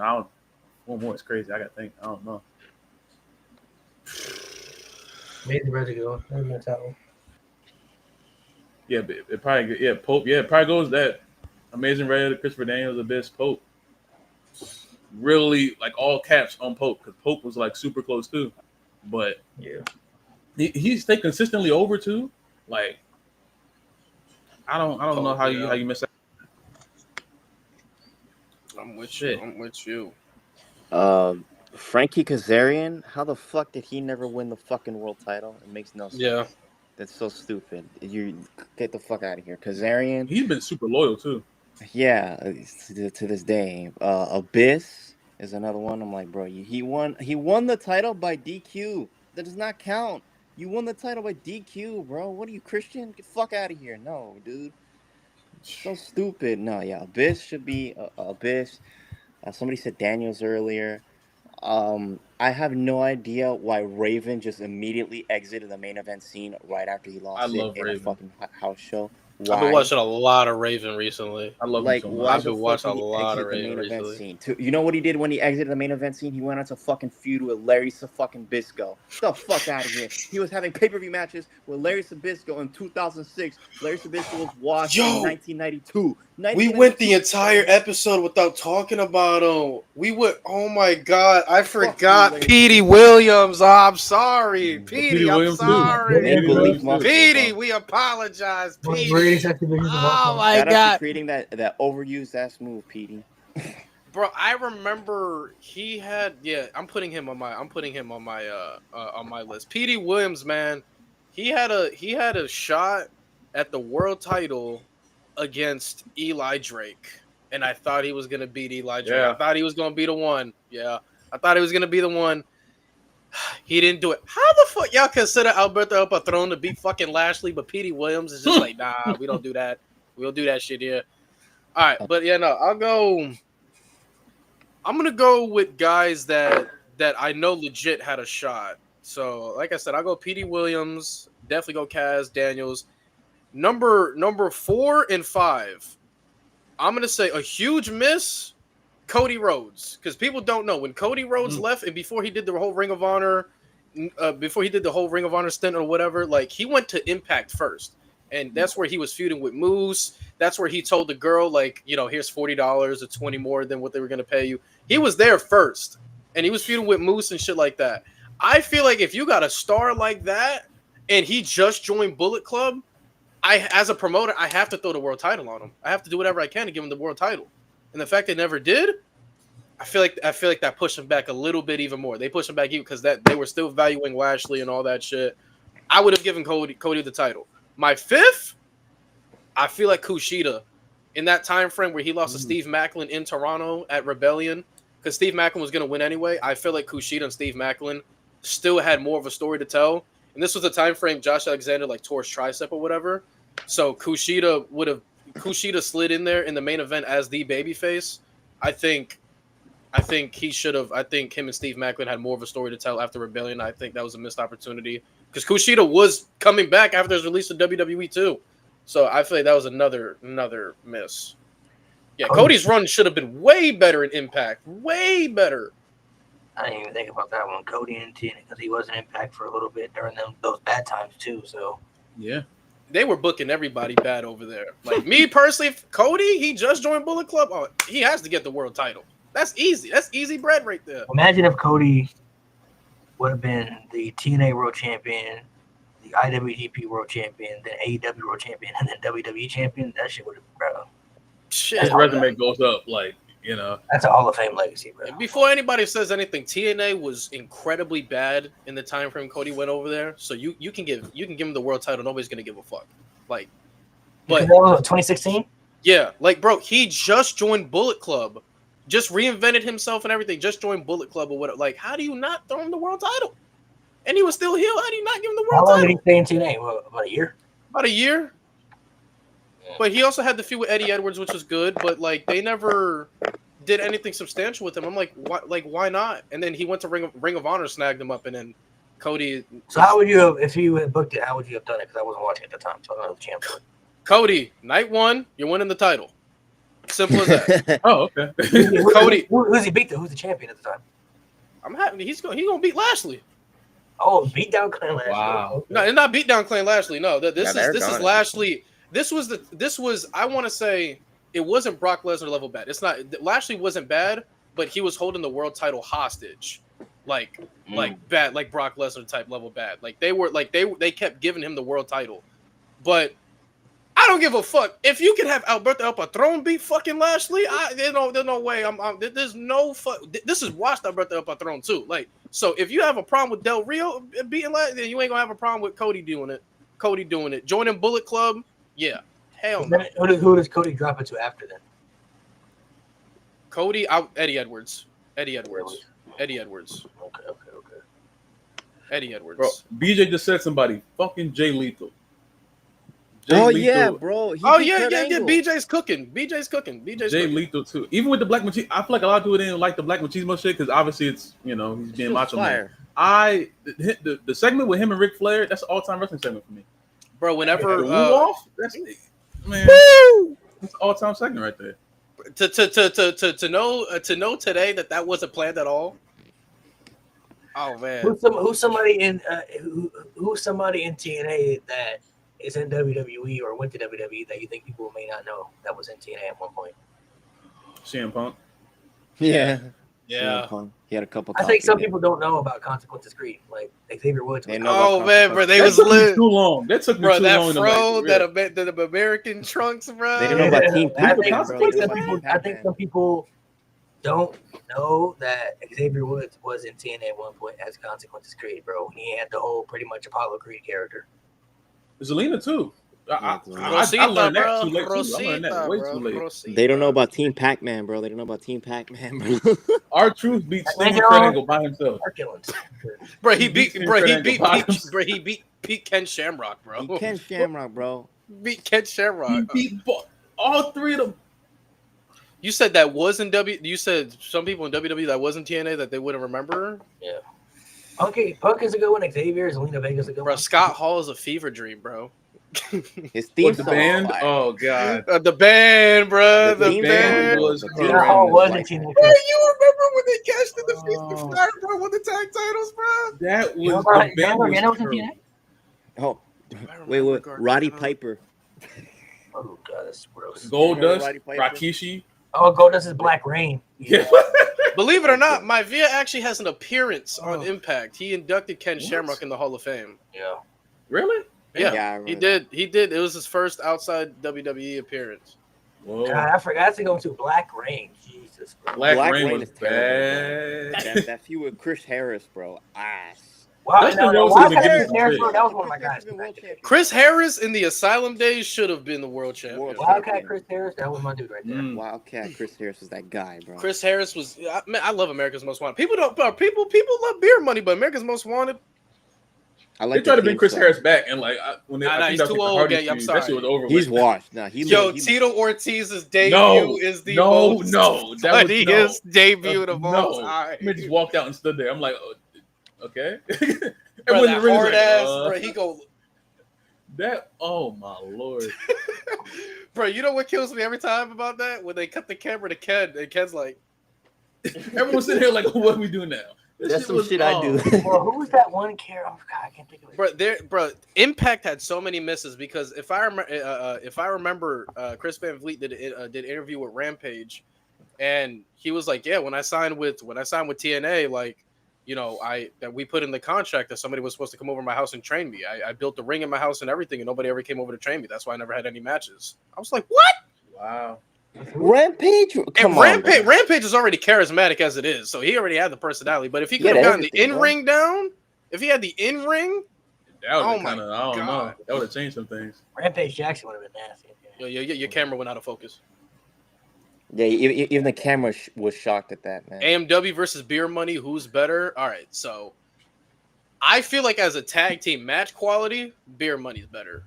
But I feel like AMW was the better team. They were together longer, better longevity, won I more think they had better titles. chemistry. But Beer Money was like character-wise, like they were better. They were The better. Motor They City shot- Machine Guns, that like 2 out of 3 falls match I think they had. Yeah. Oh, What's up, speaking bro? of You Beer know you Money, did this growing up. You know you did that growing up. I did that on Friday. You know you did that. You know you did that. We gotta give love to the AMW versus was it Triple X, the 6-sided steel cage match where Elix Skipper, I believe, did the Elix cage walk. Skipper. He was never X Division champion. Elix Skipper, man. That's crazy. He bro. was did never the X crazy ass Division cage champion. walk, bro. That's like a that's gotta be that's still like a top 100 spot of all time. You know that fucking. I don't know how Tito you pull some Ortiz off versus like that. D'Angelo Williams, bro. No, Holy do y'all know what was worse than that? When Impact signed King Mo, oh my God, he was They God. signed King Mo? Bro, they put King Mo Mo is in. crazy. They put him in lethal lockdown, bro. He was Bro, okay, bad. so I just looked this up because I was trying to figure out. I did not know this shit. So I was trying to figure out this guy's name in TNA. You guys remember Relic? I was like, what is that Yeah, guy's name? yeah. It's Killer spelled backwards. That was Johnny Stamboli, bro. I did not fucking know that. This is new information to me. I did not know. Fucking Relic. People who don't know Johnny Stamboli, he was in the FBI. He was with FBI, Nunzio and Chuck Palumbo. But I was trying to figure out like who was that guy with the red? Like I couldn't remember his name, but Relic, bro. Oh my gosh. Hey! Do you know who's the guy that had a great peak in Impact Wrestling that people wouldn't know because of his image in WWE? What I tell y'all, bro, Zima Ion was shelving these X Division guys every week. Zima Ion was DJ breaking Z. shoulders, bro, separating shoulders, bro. What I tell you, Is he the one who was in the match with Jesse Sorensen and Jesse Sorensen like was like never wrestled? yeah. Him? Oh, Jesse Sorensen, bro. Jesse Sorensen was really fucking good too. Bro, he was gonna be the face of the he was gonna be next up after AJ. They had it. They had a set whole in stone. story. Dixie Carter was like all in on, bro. Yeah, they was all rightfully so, bro. He You had know the everything. AJ story with like the mystery girl. He was like supposed to be hooking up Dixie Carter, and then that mystery girl came in. Oh my God! Don't talk about Claire Lynch. They never finished Rest, the story. in peace. Rest in peace, man. R.I.P. Claire Lynch. Yeah, rest Bro, in peace, bro. people Rest in don't peace. know, bro. People look at Joaquin Wilde, bro, and I'm like, bro, y'all don't know, bro. This man, before we had Penta breaking arms and separating shoulders, bro, Zima Ion was doing that every fucking week, bro. He was doing that every fucking week in the X Division. And then, bro, he was so dominant. They said, RVD, you gotta go get that shit, bro. You gotta go take it from him now, bro. Oh my God! You gotta go take it from him, Of bro. course. Bro, I love the. I had someone try to tell me that Edge was Cope. I'm not calling a nigga Cope. Edge had the first when he comes out now with Spike. I was like, bro, y'all don't know what Janice is, bro. You have no idea. Yeah, don't know about Janice, man. No, he killed RVD on television, then the show just went off. He did kill went off. RVD. RVD didn't even drop Bro. the title in a match. He fucking dropped it backstage segment, bro. This guy did He not do killed him, jobs. and then the No next job week they were Rob like, called all right, guys, TNA. RVD died last week. That was the last thing we saw. The only time he truly put somebody over in a title match was Kenny King. He with good shit though. Kenny King is great. So Kenny King. Good job. King, You though. I did like beat Kenny everyone else. but Kenny King, oh man, yo, Love, I don't know if you know this. But in the pandemic era in WWE when the Hurt Business was starting out before they got Cedric, MVP said, try to go get Kenny King. So apparently, I guess they called Kenny King, and then they're like, yo, you trying to come over? And he was still on the contract with Ring of Honor. He was like, yeah, I mean, if you buy me on my contract, I'll go over there. They declined it. You know, I'm not mad at that because of the way the Hurt Business ended. It's like, but that would have been crazy though. They could have had all of them in there to be honest. That would have been some shit, boy. That would have been some shit. Well, I didn't want Kenny King should have been a part of how that shit ended. Vince fucking killed that shit. I love if AEW said, "Hey, Kenny, yo, you trying to, yeah, because Cedric's in TNA now, yeah. Cedric in TNA. I remember him on Tough Enough. Oh my God, man! Yo, did y'all watch TNA's version of Tough Enough? Fucking gut check. Yeah, bro, Wes Briscoe. Kind of crazy. No. The GOAT, Wes bro. Respect Garrett Briscoe. Bischoff and Wes Briscoe. Bro, you talking Respect about they were Garrett all Bischoff. in on something, bro. They were all in Wes on Wes Briscoe. Briscoe and Garrett Bischoff, bro. They put him with Kurt Angle. Respect Two of Garrett the worst Bischoff. wrestlers of all Garrett time. Bischoff, man, was the time. Bro, you know Wes Briscoe pulled Red Velvet? What? You didn't know that? In game, I think they still might be together. Yeah, he got Red Velvet. Damn, shout out my nigga Weston. Last time I checked, yeah, Red I didn't know Velvet. that. He fucking a Colombian. Let's go. She Colombian? What? Wes Briscoe. I haven't heard that name. I don't know how long. Damn. Bro. Yeah, she's Colombian. Listen. I'm not gonna lie. I was kind of She was born in Miami. gang as a kid. I was hard because like there was always somebody in the Aces and Eights that had like this like fucking raggedy ass shaggy hair. But I'm like, nobody has that on the roster. And when Wes Briscoe in that London show revealed it was him, I was like, you fucking bitch. That shit went on for too long. Once they added D'Lo Brown, I was like, all right, bro. You remember D'Lo brother. Brown versus Joseph Parker? No. All right. See, we're getting some bad Remember sounds. when Mr. Anderson? There were some people that definitely my didn't ass. feel like. There were some people that definitely felt like they didn't fit in the Aces and Eights group. Like Mr. Anderson, to me, I don't know, bro. I just like. You said Mike Knox. I wasn't feeling him in Nux. that group. Like Mr. Anderson in the group, I'm like, Nuxie. Mr. Anderson made no sense. Like I think like the entire point was that he was like secretly Mhm. undercover, and that's why he eventually took them down. But even His then, feud it's with like, Bully was great though. no, I just wish he Yeah. beat Bully to fully end Aces and Eights because that was supposed to be. he did. Now after, bro, I'm not fucking counting that shit with him and Garrett and shit like the last two. Like he should have soloed them. Bully was power driving he beat him him in like a- every week. No, he beat him in a one-on-one. It was like Turning Point 2013. He beat him in a one-on-one. I mean, by that point, the group. Was Yeah, like yeah. already dead. I wanted He him killed, to like, take the down the Crackers, group basically, fully. but- Hey, I'll tell you, man. When AJ Styles went back to Get Ready to Fly in that Bro, Knoxville show, I watch that once a year. I have to watch that. At least it's like Christmas. I have to watch it. I have to watch it at least one time. shit is so so he came out to fire. the evil ways and then get ready to fly. Yeah, that shit was tough. Bro, that crowd. When he clotheslined James Storm and his hood went back up, I took my shirt off. That was it. That was it. Hey, I'll tell you what that was though. it. Before we had Cody and AEW take the dive of never challenger for the world title, when Sting did it to Bully Ray, I was heartbroken. I said, bro, we're finally gonna get the end of Aces and Eights. Sting about to be world champion. He gonna save us. Then he loses next week. I was like, nasty work. he can never be world champion again. He Don't like Joker Sting?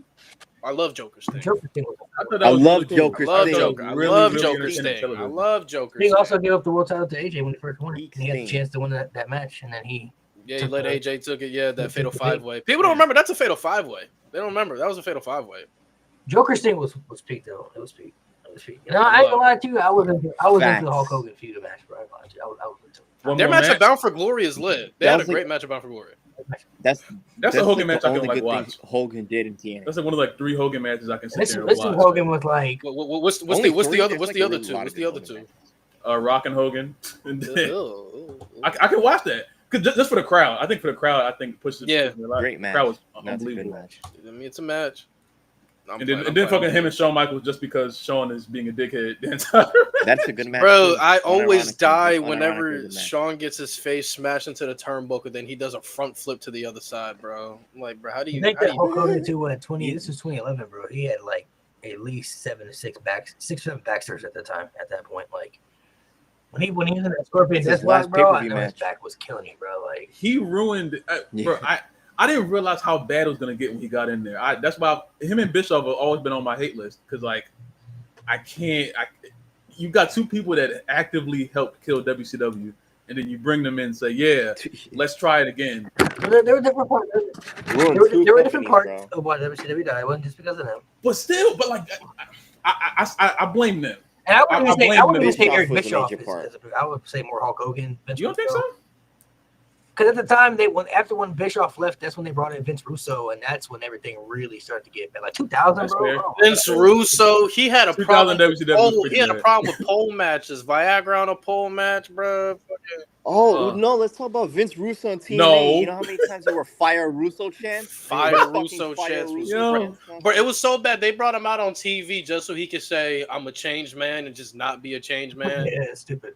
Okay, so if people were going to get into TNA wrestling, what is one match that you would recommend somebody go check out? You cannot say Unbreakable 05. Be real. Okay, got you. Jeff Hardy, the Bobby greatest Roode, match Austin Aries. Can't say that though. That's too cliche. Like show I the got- knowledge. listen. Show the knowledge. Jeff Hardy, Bobby Roode, Austin Aries. Triple threat for the world championship. Top 10 match I've ever seen in my life. Anderson and Angle Lockdown 2010, the cage match, one of the greatest cage matches ever. Wow. That's a good one. That's a really good one. I'm trying to be a little different. Oh, any AJ and Kurt match too. Slammiversary 2013, 14. Their Genesis 2010 match, bro. That shit is fire.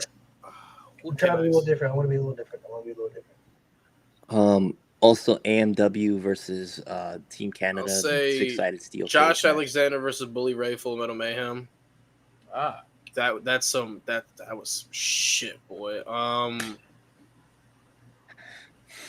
I mean, you can go any Josh Alexander match, like Josh Alexander versus Jonah, Hard to Kill. Josh Alexander versus Tomohiro Ishii, Under Siege. Josh Alexander versus Moose at Rebellion. Yeah, almost any Josh Alexander. Was Kenny and Christian on AEW or TNA? It was on AEW. It was on Rampage. Okay.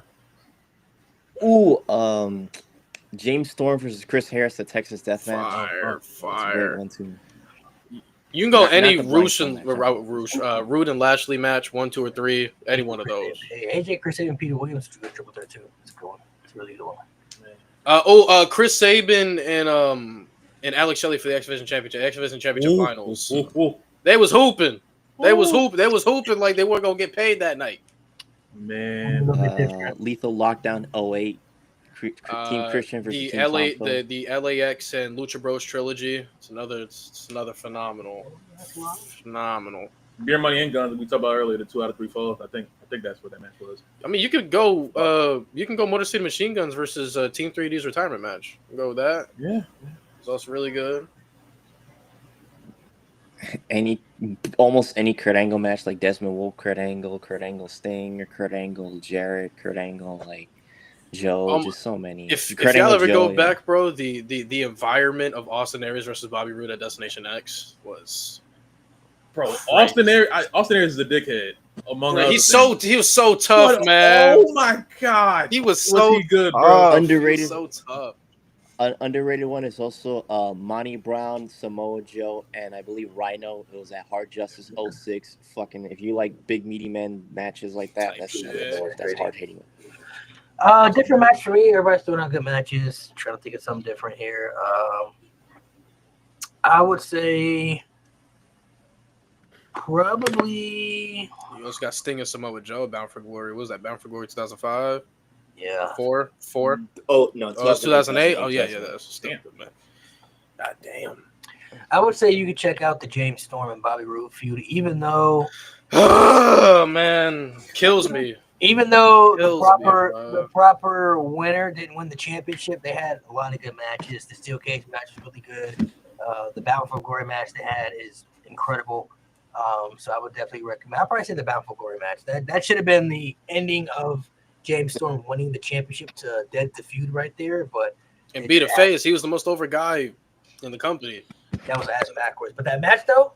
That's gonna hit like crap. Let me see what else. There's Jeff Hardy versus Chris Sabin, Full Metal Mayhem. That was also really good. It was a tournament of former Impact World or former TNA World Champions to see who would face Bully Ray, and Jeff beat Chris Sabin in the first round in Full Metal Mayhem. So how they did it was they see who would face who, and then they spun a wheel on the stipulation, and it landed on Full Metal Mayhem, and Jeff was like. And Dixie was like, Dixie looked at Saban was like, good luck, bro. Good luck.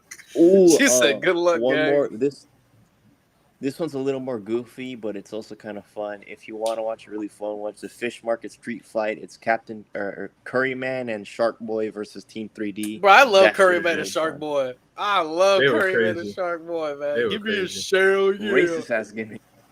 Curryman didn't find out that was Christopher Daniels till later either. I didn't know at the time. I'm watching it real time. Kazarian was suicide. Y'all remember New Jack and TNA? Yo, Suicide too, bro. Tough. Whoever was in that suit, like it was. Amazing Red and Homicide had a ton of great matches too. Amazing Red and Homicide. Oh man, Homicide. Samoa Joe and Kurt Angle is a good one too. That's one I would recommend. Kurt Angle getting Samoa Joe for the first time ever. Kurt Angle versus Jeff Hardy, TNA No Surrender Jeff 2010. Jarrett versus Christian when Christian won the NWA World Title. That was pretty good. When he powerbombed Gail Kim, she tried to Yeah. Hurricane Rana him. He went the fuck out of here. That's a really good one. I'd recommend that one as well. People talk about like crowds, like Any- the AEW crowd and the NXT crowd. The TNA pick, like in the prime TNA, that crowd was second to none. That It's Universal, bro. That Universal crowd went Bro. dummy every fucking time. This Oh, when Jeff Jarrett hit Sting with the guitar and Sting ate it? Sting no sold him. Gringo Killer, yeah, Don West, man. R.I.P., bro. R.I.P. Amazing, R.I.P. Don amazing West. commentator. Amazing commentator. So to explain to everybody what happened to TNA, why do you think TNA died for so many years? Oh, you asking me that question? Yeah, Right. you stayed watching it, but we gave up on it. We left. It was losing big stars will always be a blow to anybody. Let's get that out the way. Losing big stars, but also I just feel like they didn't have the proper people that cared for the product, that cared to really revive it.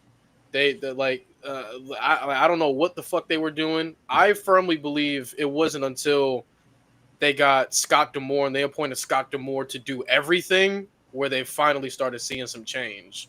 That's where Scott, because when you look at TNA in the early time frame, they were plucking people from different promotions, but they weren't doing shit.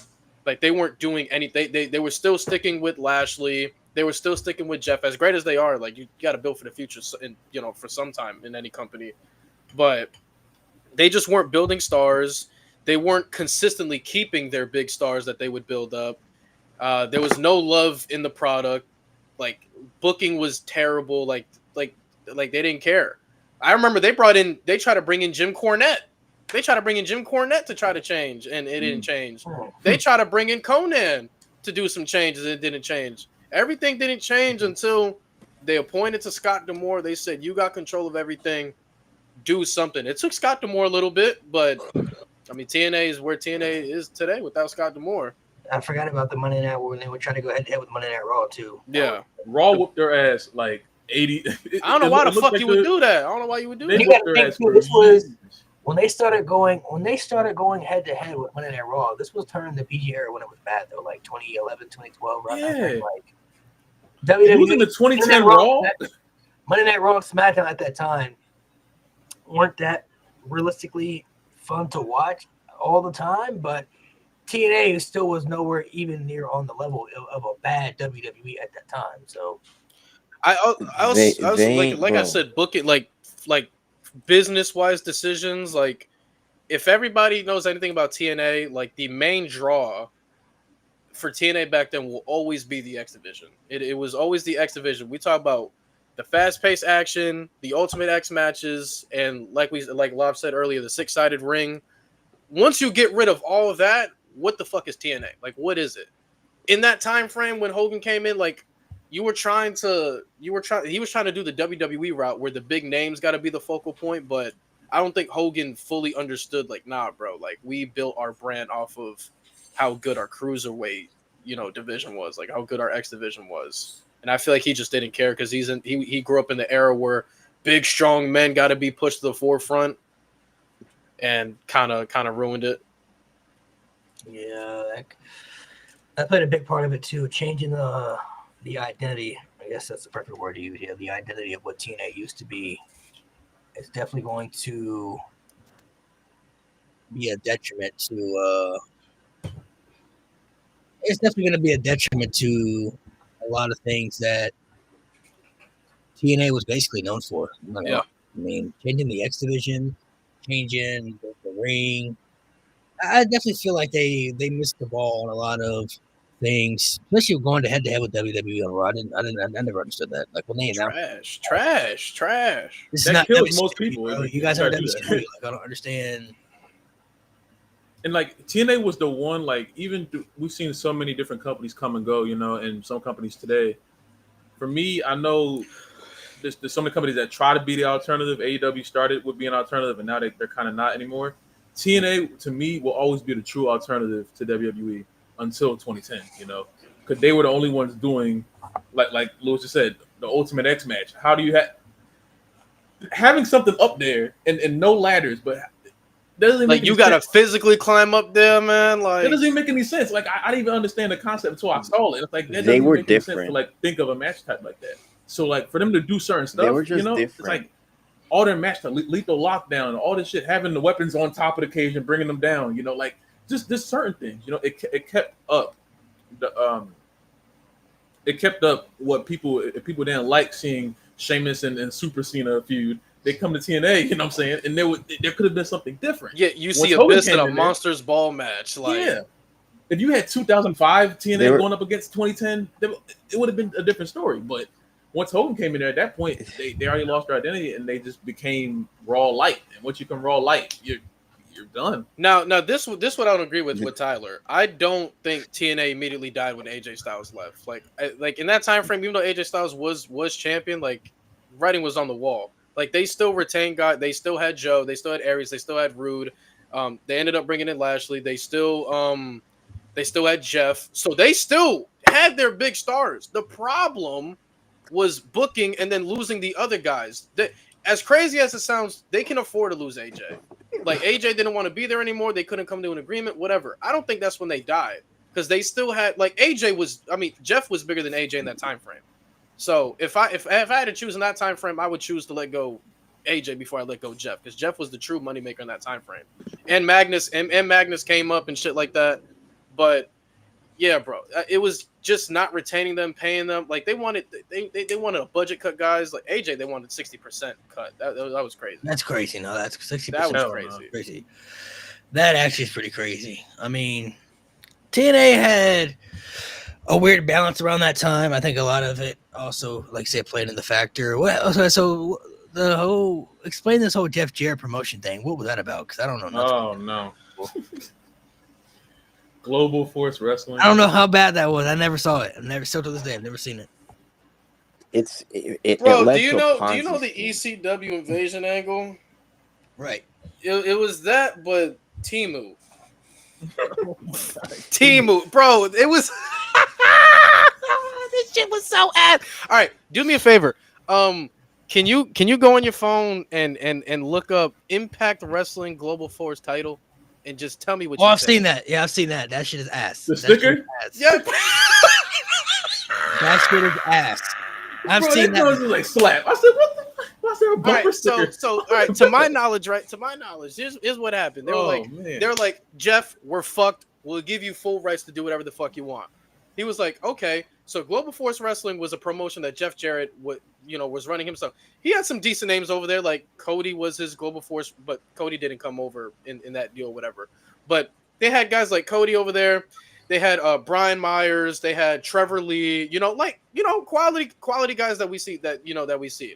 I remember, dude. They had this shitty angle where Global Force Wrestling came into Impact and completely took over, and he tried to rebrand it into Global Force Impact. Oh. And he brought the Global Force Wrestling title. Like I remember, Chris Adonis came over, which is Chris Masters. Like they had a ton. They had a ton of former WWE talent. Then they tried to bring him over, do this invasion angle that Global Force Wrestling was taking over Impact.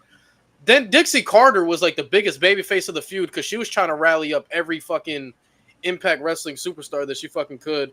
So then it led to this big ass angle where they were holding the fucking Impact Wrestling titles and shit like that.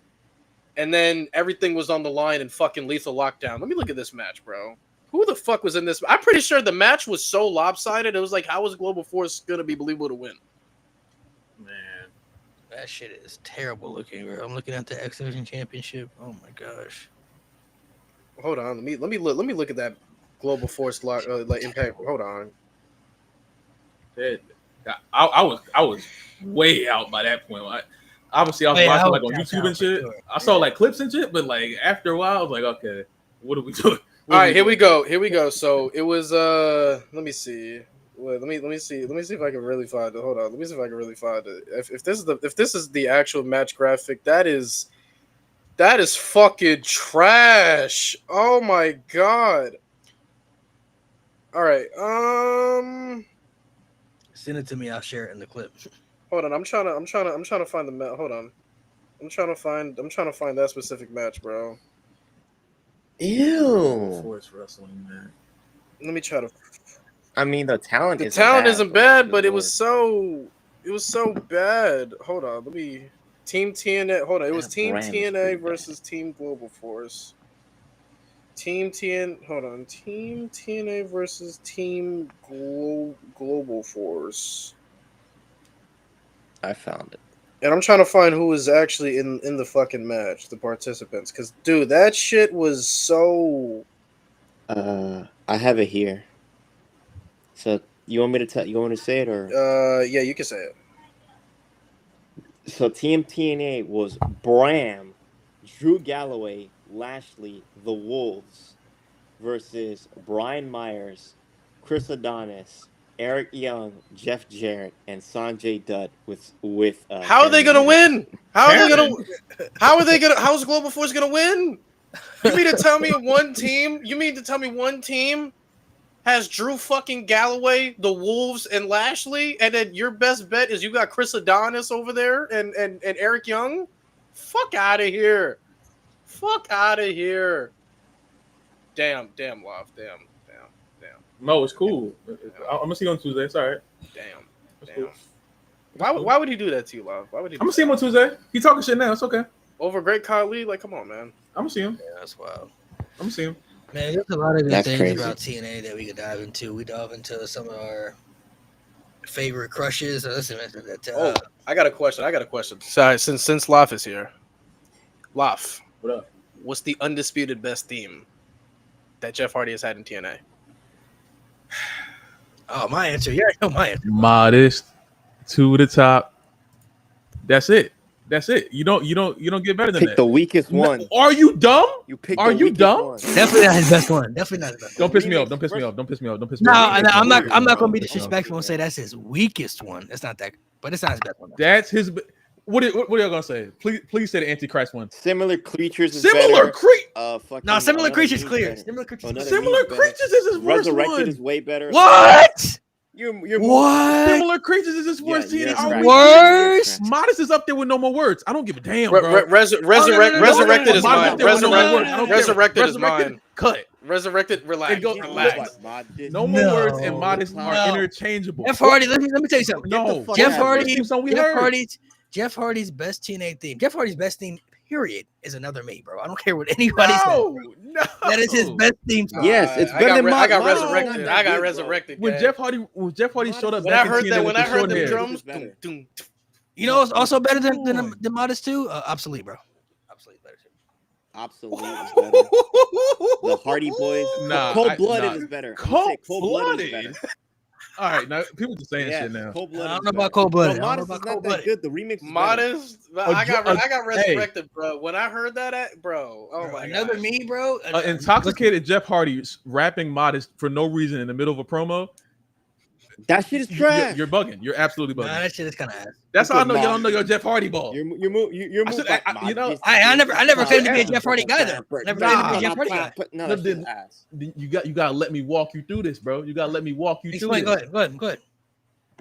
The moment when Jeff came back to TNA with that Lethal Lockdown match with that song, it doesn't get better than that.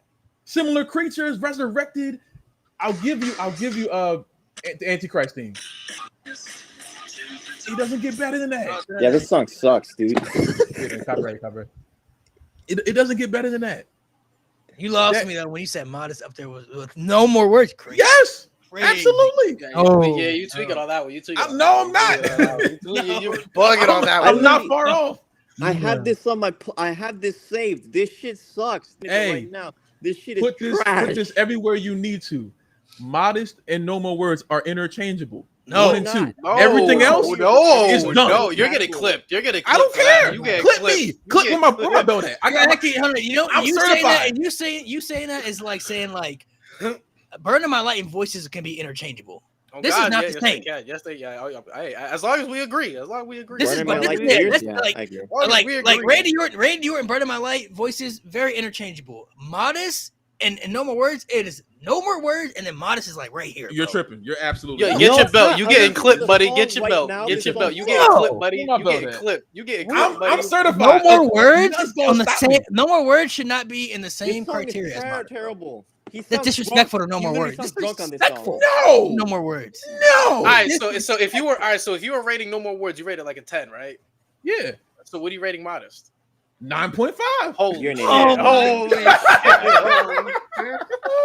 This is garbage. This is a terrible song. I'm listening to it right now. He A sounds 9.5, drunk. a 9.5, a 9.5, I'm not far off. a 9.5.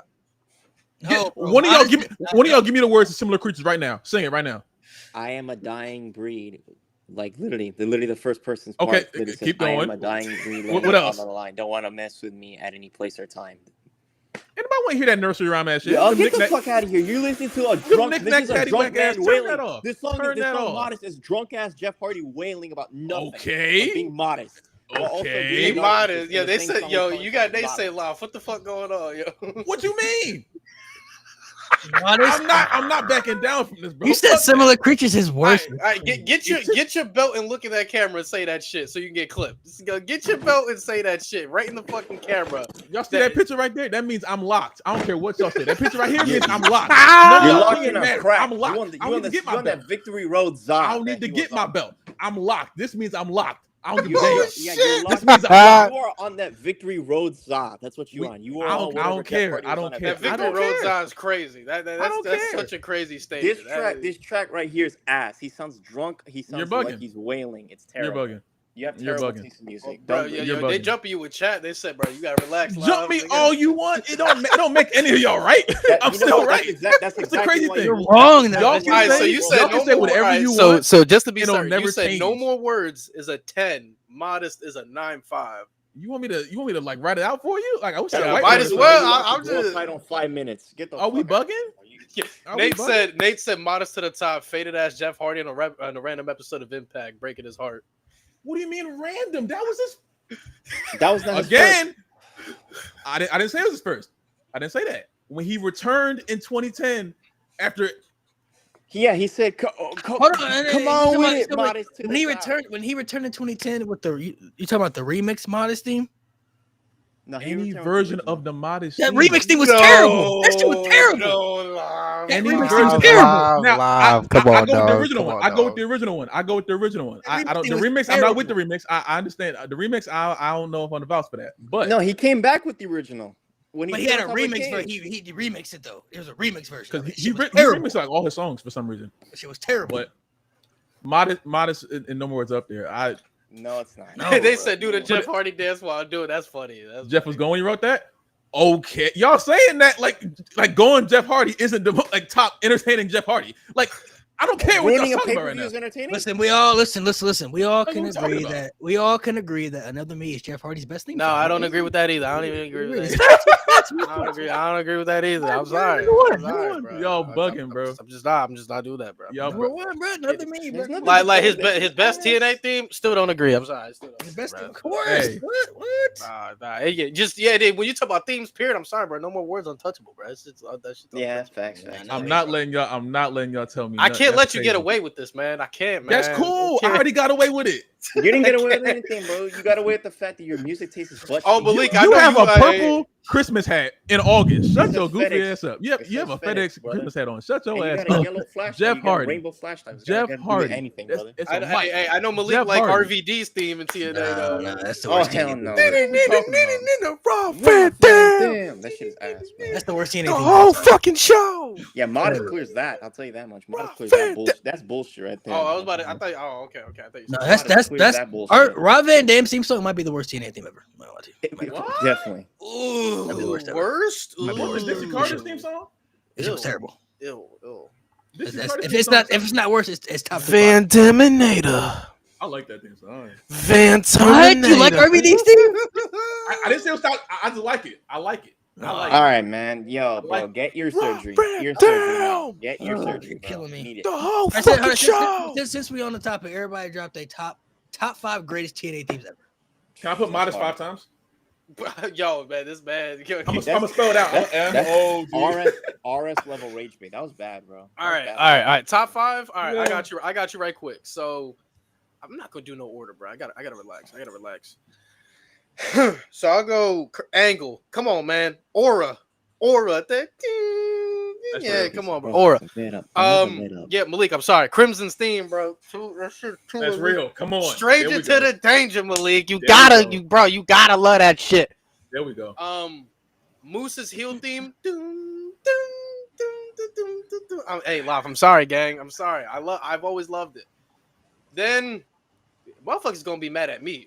I don't gotta get ready to fly. I don't think it's AJ's best theme. I think I Am is better. You are. I am. Well, I mean, Which one? The The original one from like the 2000s or like the one from 07, which is like 2000s. The one I- I when he was think face of about that for a little X Division. So like 05? the one where the guy sounds like Australian. The slow one where the singer sounds Australian. Bro, I'm gonna just bro when he beat Jeff Jarrett, Hard Justice 05, that one. AJ's Ring of Honor theme song was fire too. Let me see. So what did what did I say? I said, oh, James Storm's theme, loved it. Loved James Storm's theme. I love that. That's a great. Sorry song. about your damn what. I'm trying to think. So what did I say? I said Angle. I said AJ I Am. Yes, sir. 05. Yes, sir. I don't gotta get ready to fly up there. I'm sorry, chat. I said Crimson. I said James Storm and Heel Moose. Hell yeah. Fuck yeah. Get that shit. I'm sorry, Lop. I would say Jeff Hardy, Another Me, his best theme. Ha! Kurt Angle, for sure. That's real. AJ Styles, Get Ready to Fly. I would say LAX theme song. The gunshots and everything. Yeah, that shit was tough. Doom, doom, doom. Yeah, that shit's fire. And then I would say last one. I ain't gonna lie, James Storm, that Cowboy theme song, man. It's so good, man. That James Storm Cowboy theme song. Which one? One or two? Are you trying to look like PCO? Sorry about your Maybe. look. You trying to? Why you Yeah, gotta he go? gonna try to tell me about the Jeff. He got a belt head. He gonna tell me about the Jeff Hardy theme. I don't give a damn. What's yours? Oh my god. You ever see like No, Modest? like I said the first Jeff time. Jarrett. No. My favorite one is Kurt I hate Angle. Jeff Jarrett's theme. Oh my god, I hate it. You ain't dead. You I ain't hate it. I hate it. That intro, bro, Fire. that intro sounds like a fart, bro. I hate it. Yeah, fire style. That shit was I fire. hate it. I hate it. That shit is trash. It goes Motor City Machine Guns. Oh, yeah, I- right, You're getting copyright, that out. copyright, You're getting relax, copyright. relax. No, I'm just showing it. I'm not playing it. But let me see. Actually no, take it off. You know, I'm take gonna go- Modest off? Oh, that No. worked. I'm gonna get there. I'm gonna put Modest at 5, and then I'm gonna go up. Ew. I'll put Modest at 5, and I'm gonna go up. James Storm, It Factor, Bobby Roode with the lyrics though. Oh, that shit is so cold, bro. Off the Chain I'm off the chain. with the lyrics. That's Fire. the Honorable lyrics. mention MVP's theme, Return of the Ronin. That shit is fire. Oh, Godzilla. yeah. So Modest, It Factor, James Storm, AJ, then Kurt. Yeah, Kurt's theme got too much aura, bro. Too much. That Him intro.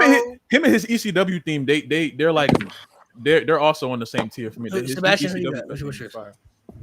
So I got Kurt's Angle's theme up there. I got Beer Money. I got James Storm's second theme, Long Necks and Rednecks. I got, let me see, which Jeff Hardy theme do I have? I probably have Another Me up there. And shit, bro, I might have either Bobby Roode, I'm Off the Chain, or bro, I'm not gonna lie, bro, Scott Hall's TNA theme, bro, Marvelous Me. Oh my god, bro, that's like that. Slept on TNA theme, bro. Yeah, I gotta check it out, bro. Booker T, bro. Go check that out. Booker T's theme is great. Sting's TNA theme is great too. Booker T theme go crazy. Samoa Joke or two, yeah. Nation of Violence, yeah, that one is really good. Abyss had a good one too. I like the Abyss team. Man Up in Mafia is a good one too. Oh, yo, Magnus's theme is so fucking. Oh, that shit's so hard. Deserved a better run. With no more words. Crazy, bro. It's crazy take, bro. You want to say it again? I'll say it again. It's Okay. too crazy take. He don't mean that. Do you really believe like you? No, he doesn't mean that. He doesn't mean that. You like you blast both simultaneously like every day. If you Yeah. blast Modest, bro, I don't know. He doesn't mean that, bro. He doesn't mean that, bro. Hogan's Hogan's TNA theme is great. hilarious, Nate. Hogan's theme Hogan's- is fucking hilarious. Hogan's theme is crazy. Hogan's theme is crazy. That shit I is love fun. Hogan's theme. Hogan's theme is great. Hogan's theme is crazy. Even Ways crazy. even Even Ways Ways was fucking So you really got Modest and no more words right there. That's great. Yeah, bro. Mine's not even top 10, bro. Not even top 10. Well, you would just be wrong in that sense. Oh, It's okay to be wrong. It's all right to be wrong, you know.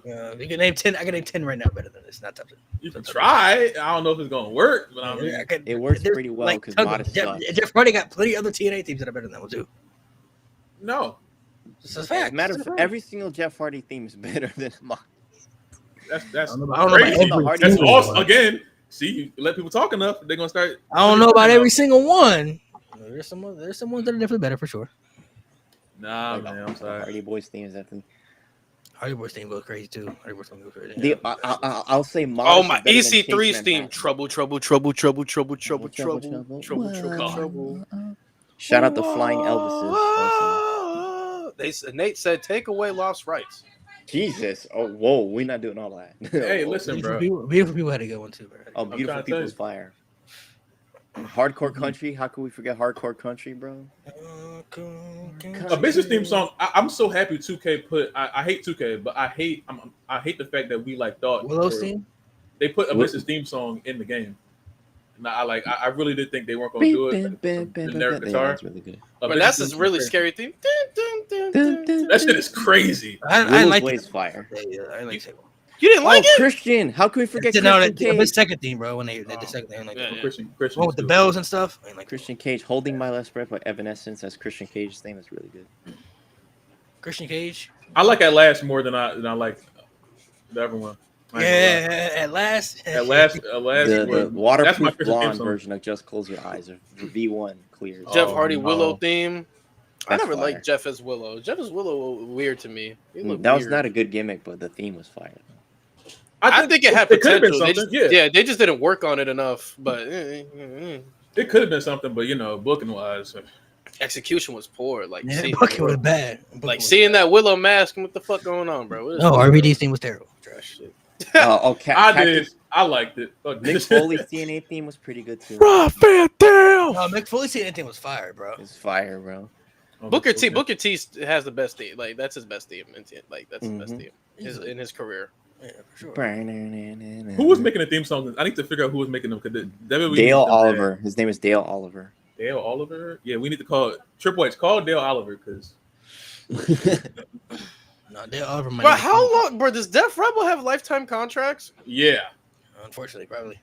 I remember like 2 years, like it might have been like 1 year ago. They said that their contract was about to A expire. year and a half they're still ago, here. yeah. They said, yeah, this shit's coming up, and it never came up. Yeah, I'm like, y'all release everybody else, but won't release I hate their catchphrase intros. Like, nah, man, fuck Zelina that. Vega. Dun, dun, dun, dun. You don't like that? You don't like No, that? Selena Vegas seems terrible, bro. That shit- No, oh, hers the fucking the SmackDown, something like that Megan Thee Stallion song. Bro, there's I think there's some that works. Like, I played like Chelsea Green. I think that works. I think that's fire. Chelsea Green is cool. I think Chelsea Green's is fire. Hot mess is fire. The heel DIY theme, I hate. I barely like the face one, but their heel DIY themes. I don't mind the face one. I can listen to that. I Maybe don't get mad. I'm just blinded by Gargano. You know.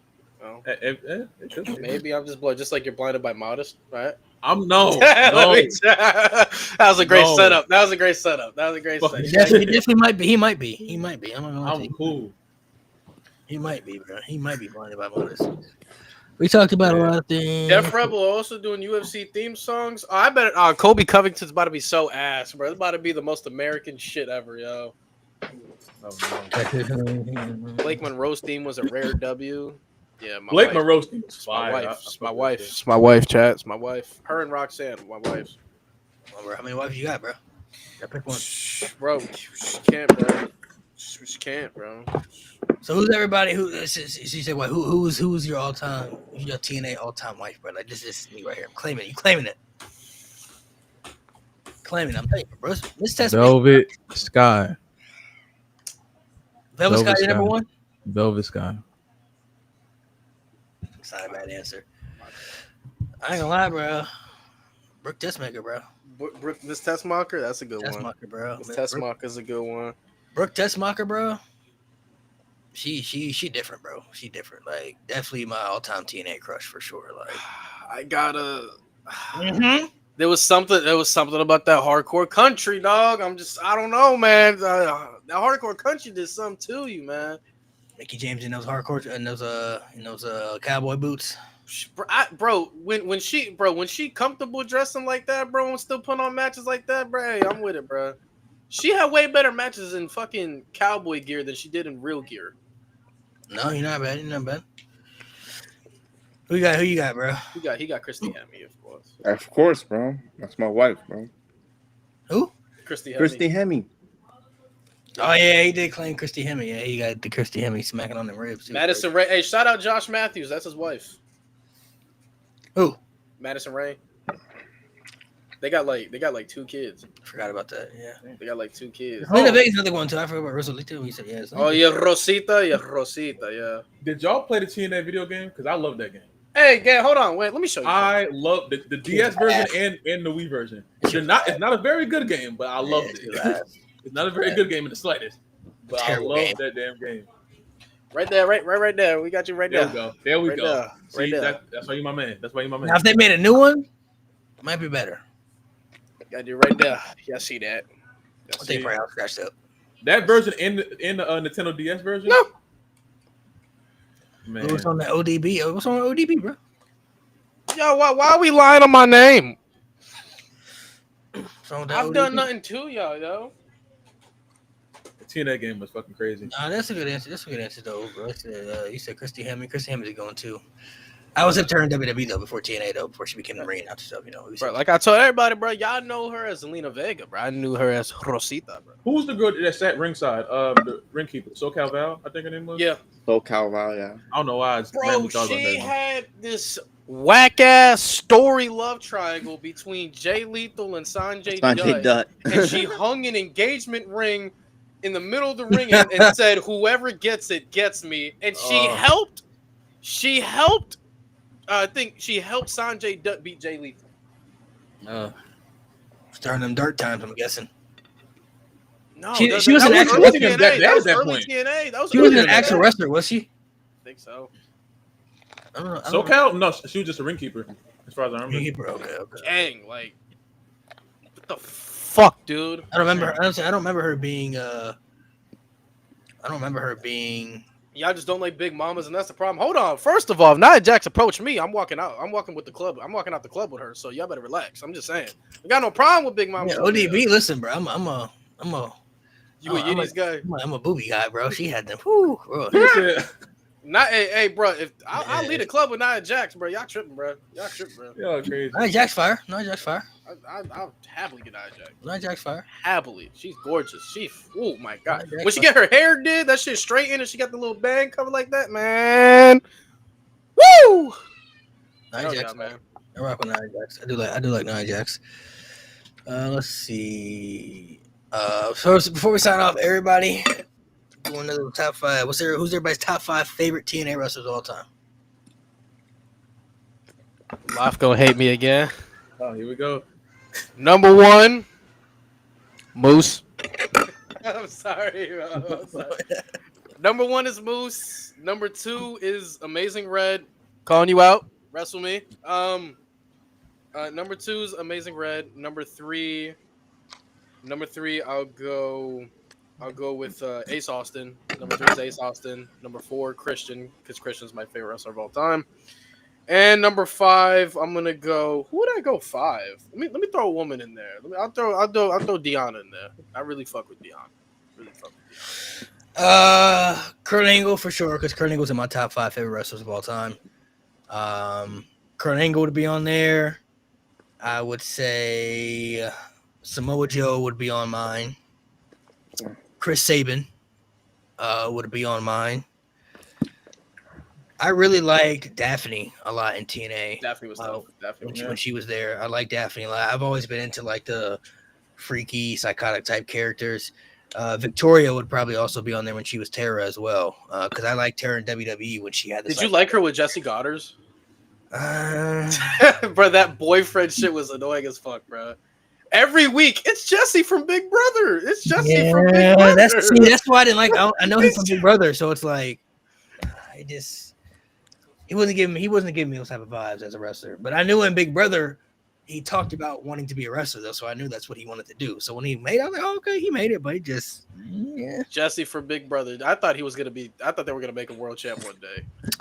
I'd say I'll throw Victoria in there as well though, because like I liked her in WWE when she was with Steven Richards and doing the whole crazy character. Bro, Victoria's theme song, all the things she said, top 5 women's theme song of all time, bro. Yes, sir. I don't know why they changed it. Shout out to Tattoo for that song, but I don't know what they changed it for. But man, that all the things she said, bro. Oh my god, team is so elite. That team is just so top tier. But I would say Kurt Angle. I would say Chris Sabin. I will say Daphne, Victoria, and then Samoa Joe. I'll say those would probably be the ones that I really liked a lot when I was watching TNA at that particular time frame. Of course, yes, AJ Styles and other people like too. But for you, that. My big 3 will always be Jeff, Kurt, and AJ. That's always one of my big 3 at TNA. 4 and 5, I feel like it changes every day, but I'm gonna go with Bobby Roode. W. And then number 5, man, Velvet Sky. Velvet Sky, bro. He ain't letting it go. He ain't letting it go. I respect it, man. He ain't letting it go. Dr. Umar don't like that, bro. Can't. Hey, fuck him. Yo, ass, man. Give a damn about him. He said, man, fuck him, bro. He didn't see the beautiful people entrance. He didn't see it. I saw it. What's he even the doctor of, bro? He didn't watch TNA. Nobody knows. So who you got? Who's yours? Your 5. So my favorite TNA wrestler is probably Jeff Hardy, then Ken Anderson, then probably I'd say I'll go with Samoa Joe. Samoa Joe stuff. Christy Hemme, unironically. What? And then for number 5, Christian Cage. Christian Cage was good. We can talk Lucha Underground. We can talk some Lucha Underground, bro. Some of us have watched Lucha Underground. Let's. I have to rewatch. Let's give Mo some time. Mo just got into it. Yeah, we'll do an episode on Lucha Underground for sure. We'll give Mo some time to catch up on it. Yeah, Next episode, no, you tripping, bro. You tripping. No, we already got a couple episodes planned out, but we could definitely schedule an episode about Lucha Underground for sure. It's gonna be a Mil Muertes Glaze Fest. I'm telling you right now, man. Did y'all watch Dragon Gate? Guy. Dragon Gate? Did I watch Dragon Gate? That was like around the time I was watching TNA. Dragon Gate and TNA were like. Was that when Eddie Kingston and Claudio had their feud over there and shit? If I remember, then yeah, so? I did catch it at the end. Like Jigsaw. Yeah. I caught Dragon Gate at the end of it. Yeah. That's when Eddie. I don't think I've seen that. That's how the Punk and Eddie Kingston feud started, about their time at Dragon Gate and shit like that. Before, and then the transition to Ring of Honor. Yeah, look at that. I wasn't watching Raw at that point. That's one thing I got. I wasn't too hip with a lot of Ring of Honor stuff. I didn't go back and watch some things, but there's still a lot of things about Ring of Honor. You got to tap in. I want to see CM Punk and Daniel Bryan. Yeah, the only things I know about was like CM Punk and Ladder War. Kevin Owens and El Generico's feud and Adam Cole, his like rise and stuff. But other than that, bro, I would love if Lucha Underground came back. Lucha Underground was so good. Bro, imagine like a Lucha Underground AAA, like sometime. Man, that should have been crazy. A little feud or something like that. How did y'all feel about Triple Mania last night? That was a good show. That was a really cool show. I mean, Omos the greatest came of all back. time. Omos came back and won. Man, crazy. All time is back on TV. I think match of the night was easily the street fight though, between Pagano and Psycho Clown against Los Garzas. I thought this is my time to shine right here. The greatest of all time has graced us once again with his presence. And he won. It only matters. We told everybody he'd be letting everybody win. If he wants to win, he'll win. And look what happened. That's what I'm saying. Like when Omar shows up, we said when he comes back, He gonna start dominating again. Because in the past, he was letting the other people win. Brock Lesnar, Seth Rollins, he had to put other people over. Generous. Now it's time for him to dominate. But take over Triple H. Matter of fact, just go ahead and hand him all the titles. Get him all, just hand him all over. He's taking all the titles. We haven't done the Homo sapien shit in a minute. Yeah, we haven't done Nate, it because he's on vacation. He was on vacation. He's on vacation, yeah. He's on vacation. But now that he's back, listen, y'all not ready for this. I don't want anybody calling me a bandwagon. I've been on the Homo sapien train since day one. This man about to take off. Got bored in Japan because he was dominating. Now he's going to Mexico, about to dominate over there. And now, whenever he comes back to WWE, I don't know when. I don't care who the champion is. It could be Cody. He's taking him down, whoever it is. Don't matter who it is. John Cena, lucky almost not there right now. He be retired already. Okay. Shit. The greatest man to ever walk the face of the earth. Okay. Oh, God, man. yeah. The Lord and Savior is back. That's real. Also, Del Rio. Del Rio is very popular in Mexico, so that's why part of the reason why was getting booed during that match. So that's why a lot of people were kind of like, why is he getting booed and everything? Del Rio is extremely popular in Mexico. So, Dog, fucking bro, this man AJ is still one of the biggest haters in WWE history. Like That was great. He went from flying to Australia just to beat down LA Knight with a chair in the Elimination Chamber to cost him that. Then goes to fucking Mexico City to cost Dom the fucking AAA Mega World title. I love This AJ. man's a He's hater. a menace. He's a he gotta be stopped, bro. That's a real hater, bro. Not that fake Seth Rollins hate. No, he's that. He did a fake retirement just to get another world title match out of Cody. That's real hatred, bro. Not that He's a fake Hey, Seth Rollins hate. speaking of AJ too, I think a top TNA moment all time is what we just saw. I was lucky enough to be in the crowd for when AJ came back with that theme song. That's a top TNA moment for me. I think it doesn't get better than that. Did y'all blow up? Did y'all blow up like crazy? I didn't know he was coming. I thought he would come out at the end. That's what I thought too. The surprise threw me off. I didn't get the full video. I didn't know he was coming out after Leon won. Bro, they better stop playing. We want to see that dude in the TNA wrestling ring one more time, bro. Him and Leon should fight it Bound for Glory. Oh, a one-on-one Ultimate X match for that belt. Leon Slater and AJ would be crazy. That's what I need right there. Ultimate X? You want AJ to die? I know AJ. I think AJ can still do an Ultimate X match. He can't do what he used to do, but he got a spiral tap left. I really want to see him and Mike Santana. The standard of TNA versus the face of TNA. I need that. I need the passing of the torch moment to Mike. Mike was so hot in that arena, bro. He gonna beat the shit out of Trick. Don't worry. I love Trick. I really do. But Mike was so freaking hot in that Don't worry. Bound for Glory. We coming for that ass again, bro. We gonna whoop him. We gonna whoop his ass. I hope so. We gonna beat his ass. I've been harsh on Trick, but he's been a good world champion. So I didn't believe it when they first put the belt on him. I wasn't really with it, and I'm not really with JC holding the belts at all. But Trick is really. I'm still not with Trick's matches. I still don't think, but I do think that his overall character structure as champion is good. I'm still not sold on him as a in-ring world champ guy though. Still. Total package, yeah. I'm still not sold. Him and Mello are just like, it's so weird how Mello and Trick were like started out, and then now it's completely flipped over.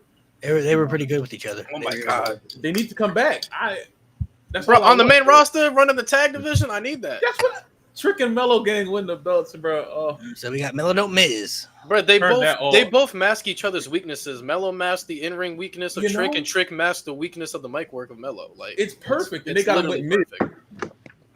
Mello don't miss, dog. Beating Fraxion for no reason, by the way. Mello don't miss, bro. I mean, that's good for them though, because they need to start getting Mello on a win streak. So Triple H is the worst. I heard he's finally getting reactions, so good for Mello. They were in Boston. I would hope so. Oh shit! Oh damn. They were in Boston. So, the only hope I have right now is that since Cena's last match is in Boston, that Mello retires Cena. That's the only. I'm going to that Cena show. I'm going to that show. No, me too. I'm gonna go. I don't. That's the only time where I don't care how much a ticket. It could be $500. I'm gonna go. Bro, we locked, bro. I've never seen Cena a day in my fucking life. At least one time, bro. I gotta go, bro. That's my next show. That's my next show I'm going to. Word. I've already seen him. I've seen him twice already, so I might get to see him a third time before he retires, but it depends. But take your ass to Boston. Shit, might as well. Last match, go ahead and cry with everybody. Last match, I don't know about Boston, bro. That's far away. Well, I gotta feel people gonna jump the barricade. On my mom, they are, bro. I'm throwing my shirt in the ring. anything that, bro, I can't. Sign it. Let me check. I need. It's up I to gotta get a me. meet and greet before he If it's up to retires. me, if it's up to me, and see the job at Omas, bro. But doesn't mean, you know what I'm saying? All right, man. All right, No. man. If it were up to me, he'd be facing. Oh my, Loft. That's what I want to ask you about. How do you? Oh my god. Oh my god. I saw your TikTok about it, but I want to know even more. Like, how do you feel about Cena, Logan Paul, and Clash of Paris, bro? Are you Bro, that made me so mad, bro. That shit is terrible, bro. Triple H, you gotta be like, stop, bro. Like, we could have do AJ over there, like bro. AJ would have been cool. Anybody but him, bro. Oh, he's a heel. No, he's a dickhead. Triple H can't make heels. He's a bad guy. No, he's a dickhead, bro. It's lazy booking. Logan might go over. Oh nah, man, I'd cry, bro. I'd cry for y'all. What's stopping Logan? What's stopping Logan from going over? Please, I don't know. You know, Cena's not gonna step in and say, "Yeah, I'll win." Logan called him. Cena called him underrated yesterday. Was it today or yesterday? He called him underrated. Y'all thought I was off. Y'all thought I was off. No, I'm not. No, I'm not gonna lie. That's kind of crazy, Cena. Yeah, underrated at what? At what? I've been trying to figure it out. I've been trying to figure it out. Everybody knows Logan can be a good in-ring performer, but what else? Like for 13 hours, I've been trying to figure out what did he mean by that. What you mean underrated? Like overall? He said that. He said that, and the crowd was like, "All right, what's your favorite match?" No, I would have grabbed the mic and said, "What do you mean by that, sir?" Elaborate. What you mean, Gay? What are you talking about? Underrated at what? like mic work? No. Like that's the second time. But the first time we said Roman's the greatest of all time. That's when he started pushing it. Now with Logan, I'm with Malik. I do think if Logan puts the pieces together, the ceiling is high. But I'm not seeing the pieces put together though. That's the problem with Logan. I'm not seeing no effort. He's showing up, but I'm not seeing effort to get better. Fuck ass buckshot lariat. I hope Hangman. He's been pretty much the same. Like he's good, but he hasn't really improved. You got to evolve because he's not a wrestler. Do you know how much better he would be if he got the mic skills up, bro? Like, bro, fuck that scripted shit. If you get the guy that was talking to Dylan Dennis and KSI, bro, he'd be. His mic skills actually have been improved. His mic skills are pretty good though. He just needs. I don't know if he can do unscripted promos. That's the thing. I don't know if he can do an unscripted promo. No, but whatever he's given, he delivers it. He delivers it pretty good. An unscripted promo is different. Like, can you go out there and shoot back on the fly and make it work? And not everybody can do that. Go ahead and shoot an unscripted on Cody. See how that work out for you. Cody will cut him up. Cody would cook though. I'm tired of people acting like Cody ain't like that. But Cody nice on the mic. Cody's fine on the mic. Cody worked that shit, boy. He's very good. Cody was fine on the mic. He could Cena. All I see is Hangman's mooch. Shout out Hangman, bro. I know he studied Hangman. He ain't fooling nobody. Shout out to the AEW World Champion. Cowboy shit. Cowboy shit. Sir. Indeed, cowboy shit. Best wrestler in the world. Cowboy shit. What are we talking about? Best wrestler. Yes, sir. Yeah, everybody steals something from everybody. You know. But he makes it so obvious though. The buckshot is one thing, but the fucking power slam moonsault from the second rope. You're not fooling nobody now. I caught your ass. We caught your ass. Oh, he can do a right hand punch. I was like, all right, y'all are just y'all. I hate that. That's the one move I hate. He does the fucking. There's titanium in his fist. His finisher is fire though. The new finisher is fire. Yo, I could see. Yeah, the pollinator. Yeah, the man, that SBR 2010 creative finisher ass move. Don't act like you went spend 30 hours in total creating finishers, man. Better than the pulverizer. I can't let you get away with that. That shit fire. It's fire. I can't let you get away with it. Turn that off. I can't let you get away with it. Dunk that shit in the trash. I don't know how he's gonna try to hit it on Omos, but you know. He wants Omos, bro. He wants smoke Omos. Omos should squash him in 10 seconds. I don't know. 10? That's generous. 10 is generous. Man, Logan just gotta give. He ain't fooling nobody. I know he watches AEW. Ask him about Hangman. Whoever sees Logan, ask him about Hangman. No, tell him to bring himself over to AEW and try it over there and see what happens. Knock his damn head off. Oh shit! Yo, Ospreay would take his soul. Ospreay would kill him. The hidden blade shit. Nah, put him in there with Takeshita. I want to see some. Oh, I want to see some. I just want to see if he got it. I just want to see if he got it. Piss Okada off and then throw him in there. Throw him in there with Kenny. Let's see what happens. Kenny. I want to see what. If I had to watch Kenny Omega wrestle Logan Paul in 2025. Actually, Logan, I will cape for you to get a year-long WWE title reign, if you just go in there with Jon Moxley, just go in there, a 25-minute match with Jon Moxley, Texas Death Match. Texas Death Match. I just want to see I just want to see, bro. If you can do that, You don't want that. if you can do that, I will applaud you. I will buy all your merch. I will. He ain't built for all that. He ain't built for all that. Bro, just I go think over there. I think for Logan Paul, if he's going to attempt, I guess you could say the word is, to try to gain the respect of majority of people, he needs like his tough guy match. Like Randy Orton had the match with McFoley that like really put Randy Orton on the pedestal where people saw the potential. About Randy died. You got Randy like 10% offensive.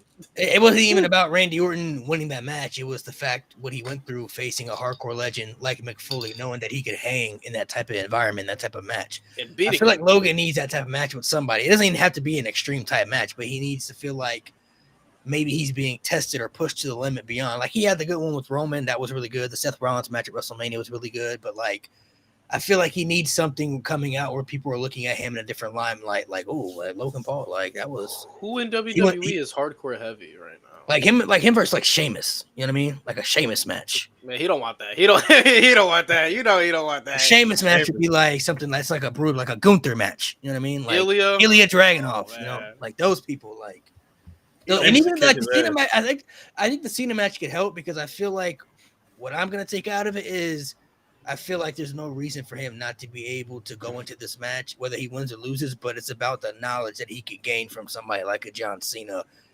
Pointers, questions, whatever you could get, like whatever you can teach him in that time frame about a match, how to lead a match, how to listen to the crowd. Like there should be something Logan Paul should take out of this. All that shit, yeah. Yeah, there should be something Logan Paul should take out of this match to be able to use to benefit himself moving forward to get better and better. Because he already has the athleticism. I think he has the skill set.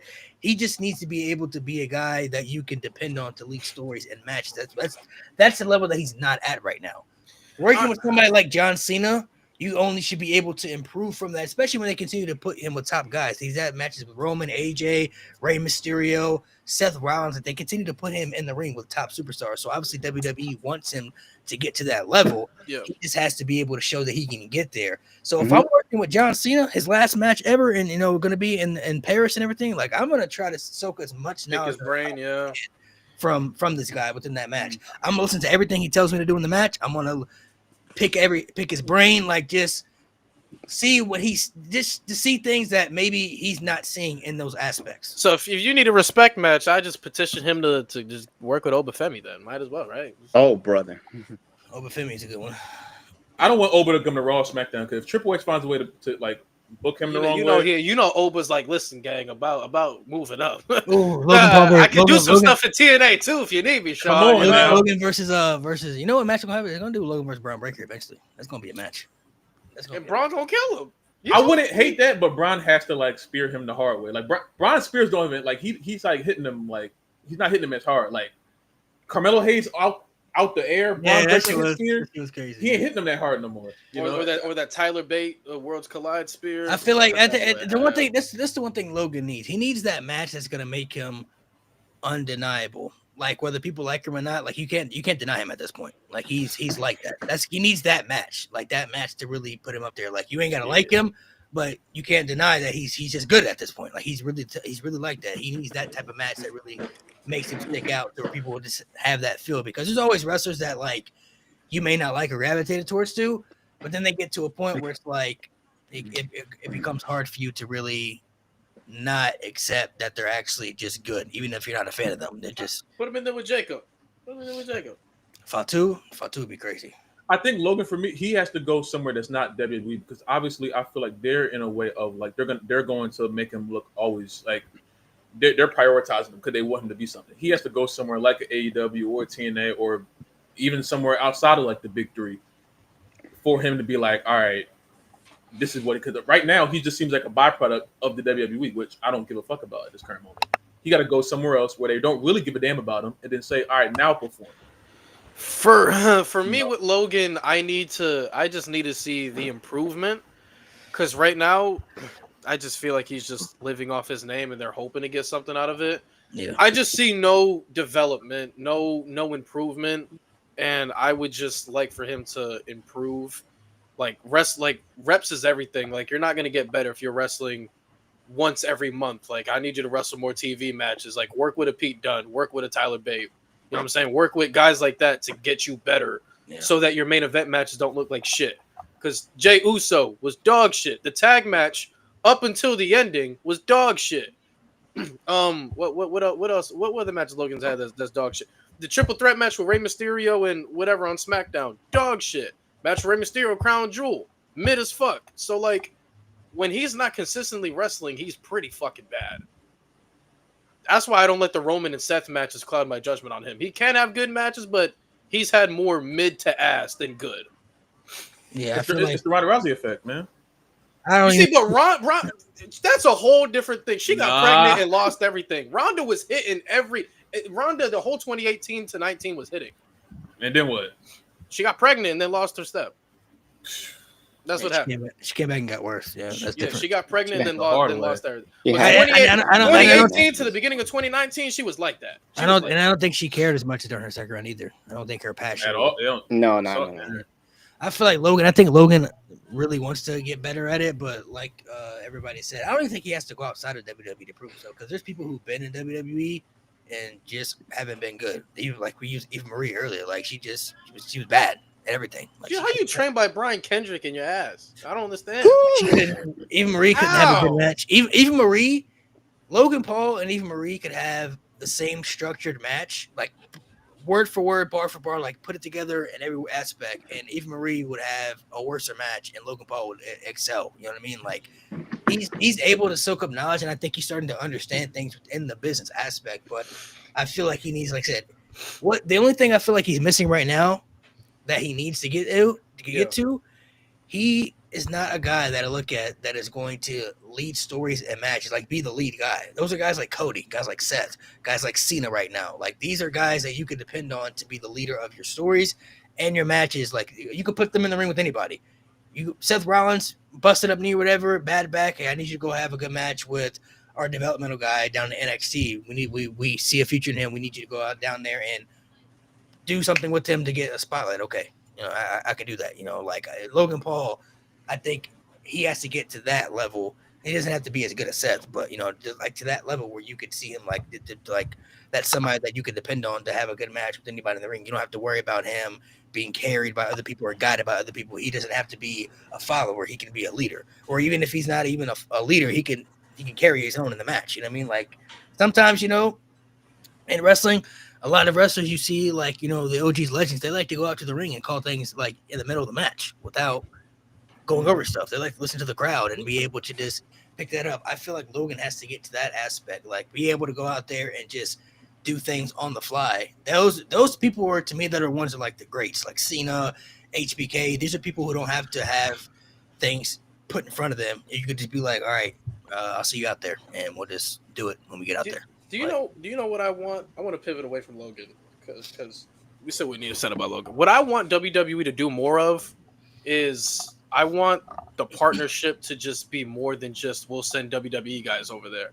Like I want to see more. Yes. I want to see more Pagano and Psycho Clown in the SmackDown Tag Division. That would be fire. Like I want to see more Mr. Iguana.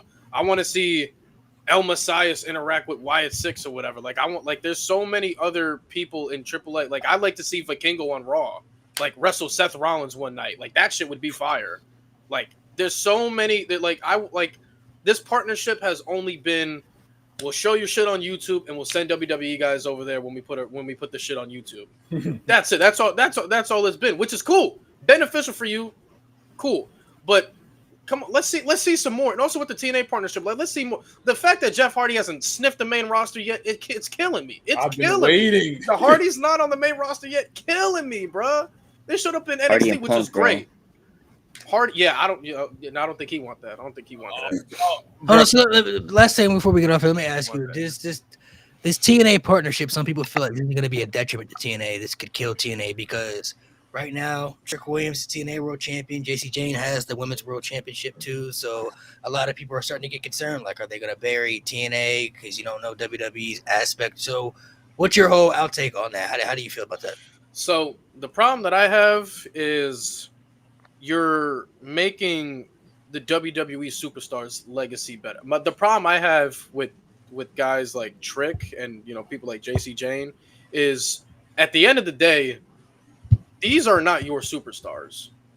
That's the reality I see. You can book Trick as great as you want to book Trick. You can make JC Jane look as strong as you want to make JC Jane, but at the end of the day, that does more for WWE than it's doing for you. You're not building anybody up that can match that. There's nobody in the Knockouts division right now where if I see them beat JC Jane, I'm like, yeah, they can 100% carry that momentum and be legendary. Indy Hartwell, I don't see it. I don't see her taking this momentum and catapulting it. And especially with the match she had against Tessa Blanchard on at Slammiversary, I don't see it. I don't think she's ready for it. I'm sorry. I like Indy Hartwell. I just got to call a spade a spade. Mike Santana, he's being built up nicely, but again, are they going to push him like a Trick Williams? Is WWE going to be comfortable to still have Mike Santana go over to NXT and beat some of the top guys over there, like Trick has been coming over to TNA, being the top guys over here? That's the thing, and I don't think WWE is going to be willing to let TNA do that. I think TNA is fine with letting the NXT guys come in and beat the top guys because it gets more eyes on the product.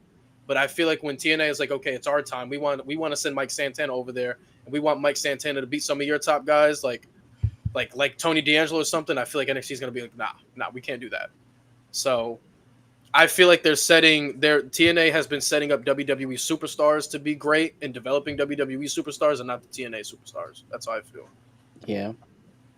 Proof is in the pudding so far. So, I mean, I don't want to say it won't come back around and work out for them. I don't know if they'll do some type of invasion angle for the future. I don't know. But, like, as of right now, based off what we've seen, I haven't seen anybody in TNA stick out where it's like they feel bigger than what WWE has presented what their superstars look like. You know what I mean? Now, maybe Mike Santana beats Trick Williams. That'll be a start for TNA right there. That's a good start. Yeah. Whoever beats JC Jane, I'm not exactly sure. Leon Slater is one of their top stars over there right now, too. He's looking great. But, like, right now, them having both the championships, I kind of feel like, especially JC Jane with both titles, man. Like, I feel like that was a good standpoint to stamp Master Slamovich as like the top superstar in the women's division and have a good equal balance, having Trick winning and then having Mike Santana chase the championship to Bound for Glory or whatever. That is totally fine. I feel like that's a good way to even build him up bigger as a babyface. But like JC Jane though, like I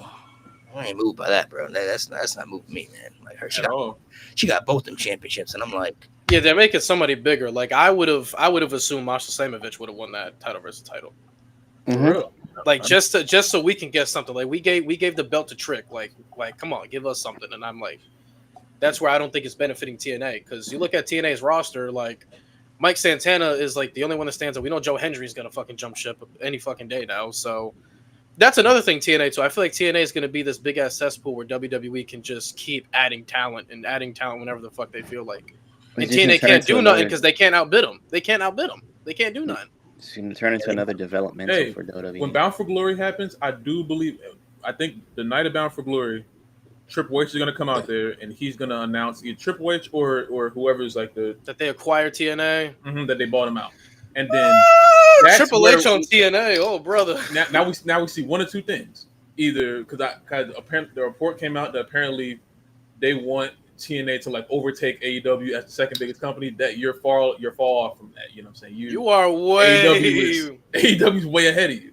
So either TNA that happens, which is a long 3. shot. TNA's You know what I'm saying? not even top 3. New Japan still exists. Like, exactly. So it's that either that happens or TNA becomes another NXT. That's what I'm thinking. I really don't want them to be. Did you see what they're doing with AAA? They're slowly doing the shit with AAA. The Sean Rossett, I think Sean Rossett reported that WWE is making AAA change their logo to like something better. They're already changing their logo. Oh, I didn't know that. Oh shit. They're not rebranding AAA, but they're changing their logo. They're giving them an updated logo. They're slowly brand them out differently. Yeah, that's how it begins, bro. You know AAA. You know what? You give them an inch, they take them out. You know what I'm saying? WWE's all about the branding and stuff, marketing, so they want to brand the shit. I want to know how Vince feels about this. I want to see his reaction. He probably having a heart attack. He's probably having a heart attack right now. Oh yeah, and the fact that they got other promotions. He's like, well, honestly, no, Vince. If they were gonna buy other promotions, that's what Vince did back in the day. He bought everything, so he didn't have any competition. So buying a promotion is one thing. Buying them and keeping them around, Vince is like. You're buying them out and then just like killing them. That's what he would do. Triple H is trying to like expand it. Yeah, but at the same time, his expansion, WWE and TNA historically don't work well together.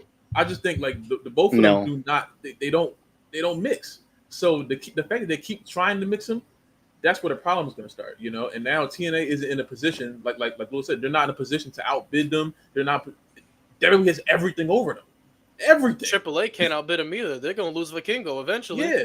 The only thing TNA has Yeah. over them is like the hardcore fans. I think there's still TNA still has a hardcore base, but once they become WWE light, that fan base goes away. You know what I'm so glad didn't happen? Did y'all know that when Samoa Joe was in WWE, he pushed for WWE to buy the Ring of Honor collection, the Ring of Honor tapings? Oh man. Ooh. And Vince didn't want to Yeah. at the moment. Thank you, Tony. Ring of Honor still sucks, but thank you. Yeah, they would have been. They're not good right now, but they would have been worse. I don't know. They wouldn't exist. They wouldn't exist. They They'll would get shut WCW down. treatment. WCW. All right. treatment. Fellas, we're gonna go ahead and sign off, man. Thank you guys for coming through, guys for watching. Hope you guys enjoy this TNA episode. Make sure you guys subscribe to the pod. Love, thank you for coming through, taking time out of the day, coming to the podcast. Sebastian, as always, in the Discord, man. Appreciate you for coming through as well. Make sure you guys subscribe to the pod. The greatest of all time, Omos, is back. Yes, it's not a myth. Sir. Back, greatest of all time. We will start bringing back the Omos memes, all that stuff. You know what I'm saying? We took a break because he's on vacation, so out of respect for him, we was letting him do his thing. But now that he's back, the glaze is about to be crazy. It's about to be crazy. It's about to be crazy. You thought it was bad before? You haven't seen nothing yet.